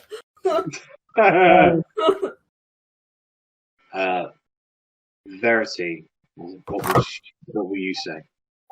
Like, I don't even know what to ask for because I feel like I've had desires in the past, but at the moment I'm just really, really lost. I don't know if I even want anything anymore. I don't know. I'm just kind of vibing right now. You know? Continue the vibe. Vibing in space. You feel me, Talion? We vibing? Yeah. Please don't have to alone. resurrect anyone, Talion, because that's like dark magic, and I can't be dealing with that man. Being alone is dangerous and cold. If you say I anything pray about me that you getting old. find your path and bring solace to your soul. A blue energy shoots out from the darkness, Verity envelops you, and you disappear. Also, I wish not to be killed by giants! Too late. Should have started with that. Should have led the. Talion remains alone in the darkness. You waited to the end. Don't resurrect the dead! Wants to kill us. That's his desire. You need not speak riddles with me. Surely you know my goal. I do, and I need not waste words on you. I'll do whatever I can to make it come true. I pray that you fail, for that's all that's in you. Oh, Ouchies. spicy. Bitch! Oh. You all come to consciousness in the room. The orbs remain stone, however the portal has vanished. As you come to consciousness, you feel different. Like something has changed within you. Something has You've changed all- within me. You have all leveled up. As you all sort of rub your head and come to your senses, Talion's walking off. Where you going, dude? Talion, you didn't ask to resurrect anyone from the dead, did you? I follow him. What's the Hey. southern door? Can I go up to him as well? That was another door that opened out. That was a second way in, essentially. Okay.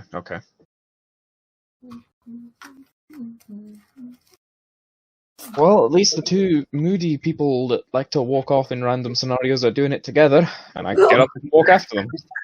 Bruh. So, Korgrin, as you basically walk outside a few moments after those two left, Talion has not gone very far. It looks like he's just wanted to get out of that room. He's just standing in a corner, not saying anything, clearly in a huff at the moment. Are we just brooding together? Do you want to absorb elements on that sick bird? I'm not brooding, I'm just pissed off. We made it back. Why are you pissed off? Do you not feel different?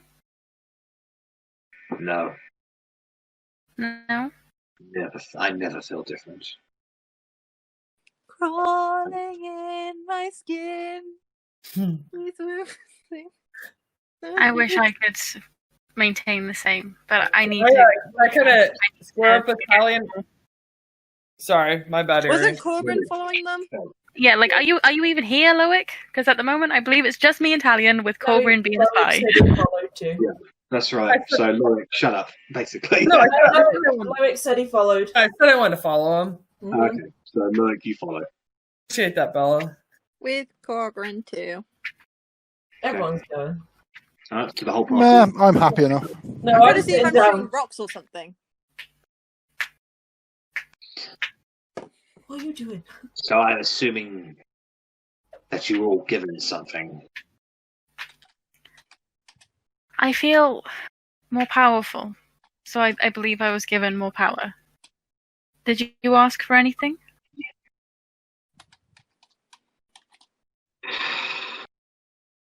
No, because I knew she wouldn't give it to me.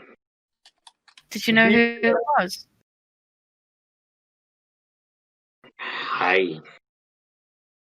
Look, Loic, you might as well come stand beside us by now, because you've been talking so much, you're basically here. That's what I was trying to do.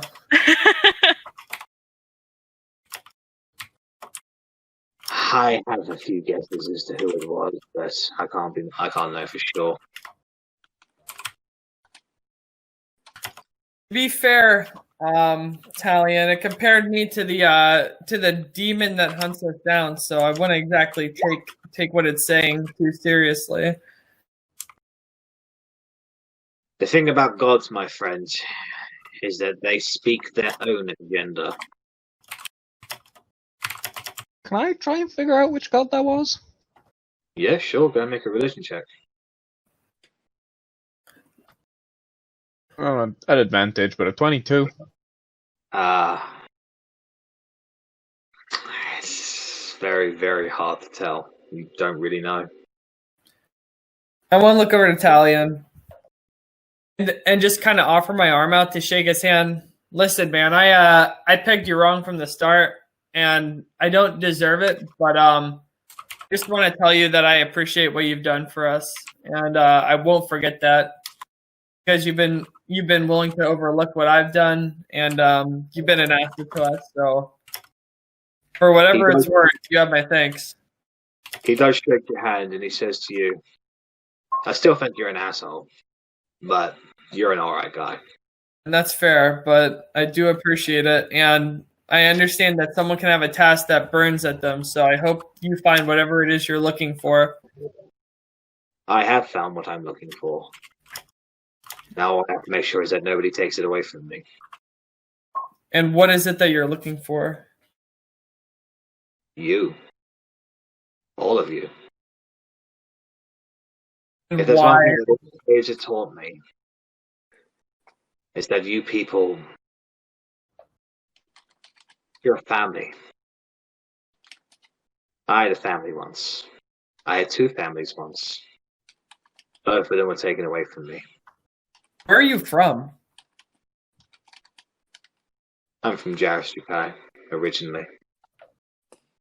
Are they the same people that took away parts of my family within the Elven districts? I don't know. Maybe.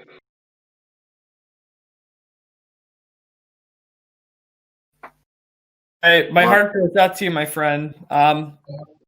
Our kind sometimes vanish in the night with no trace or no recollection of any witnesses. Tell you what, let's get out of these caves, let's get stinking drunk, and then I'll tell you all about it. How about that? Sounds like a good idea to me. Or less. So, with that, the party gathers together.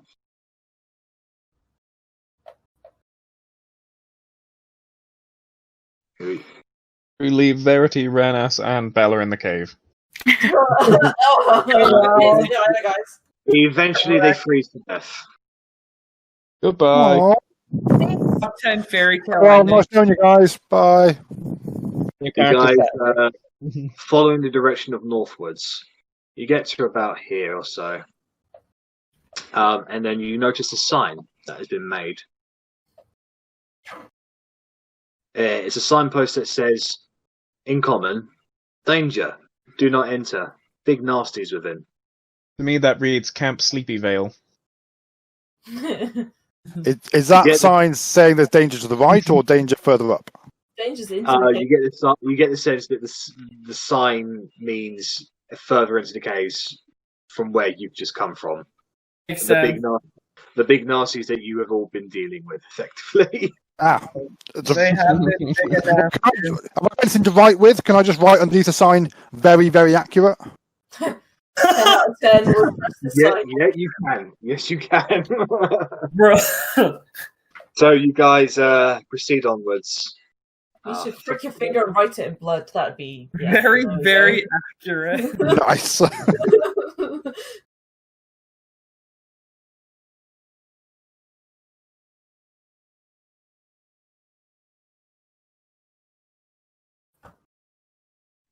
All right. So from left here, or right, guy? Where do you want to go? Left or right? I mean, does it matter if we have no idea where they're going? Which Can I right? I'd survival check which way has wind coming from it. Yeah, sure. Could I assist with that? You don't need to. Korgrin, you can tell that fresh wind is blowing from the left. I think right. I'm fucking with you. The cave's to the left. So, you guys continue walking. And you walk for the better part of an hour in this long, long cave. It's just straight and narrow. And eventually, you start seeing natural lights beyond. Inconceivable. I I haven't forgot seen the what sun natural in so light many looks like. days. You hear the sounds of clouds and wind. You even see a little bit of snow outside. And as you break the threshold, you look beyond, and you immediately see you are at the top of a peak of a mountain range that stares out into a land of pure ice and snow for as miles as you can see. And just in that horizon, a very blip, you can see what looks to be a settlement, a tower with walls, just very far away. Definitely still a couple of days away on foot. But as you stare at it, you realise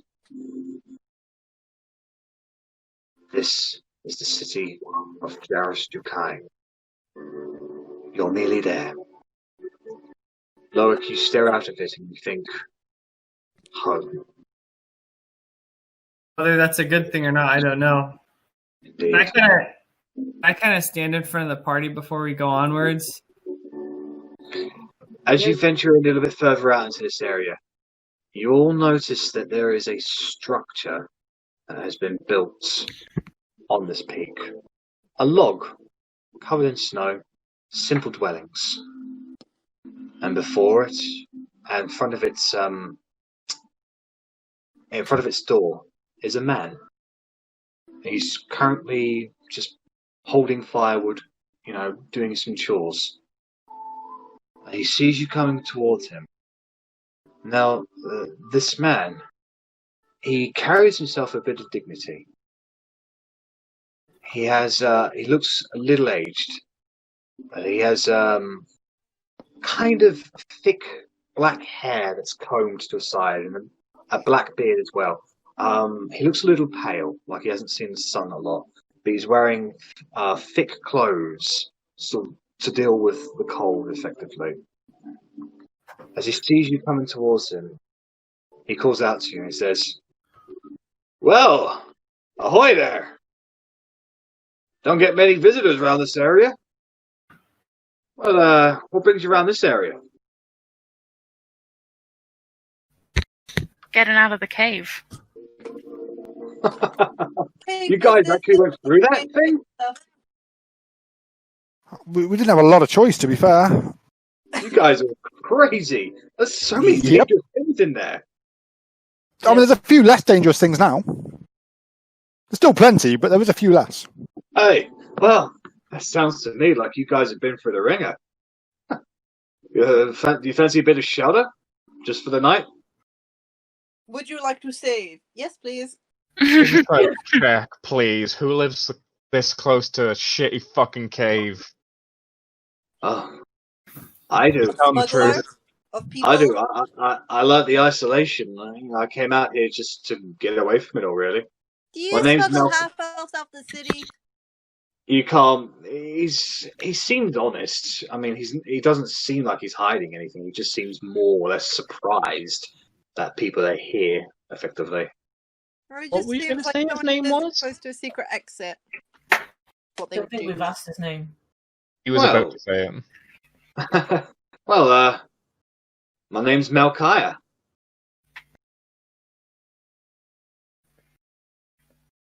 It's a pleasure to meet you. Oh, it's a pleasure to meet you too. I want you all to make a history check. That sounds hella familiar for some Yeah, reason. say Malkaya sounds familiar, but I don't know where. I ain't no shit. I don't know anything. Oh, it shouldn't be at advantage, but Okay, Imagine my Arri, surprise at rolling shit. Loic, Bella, and Otti. You have heard the name Malkaya before, oh, I remembered. but only once, and it's a very unique name.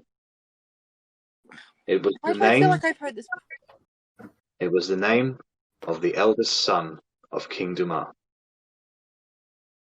and that's where we'll end it tonight, guys.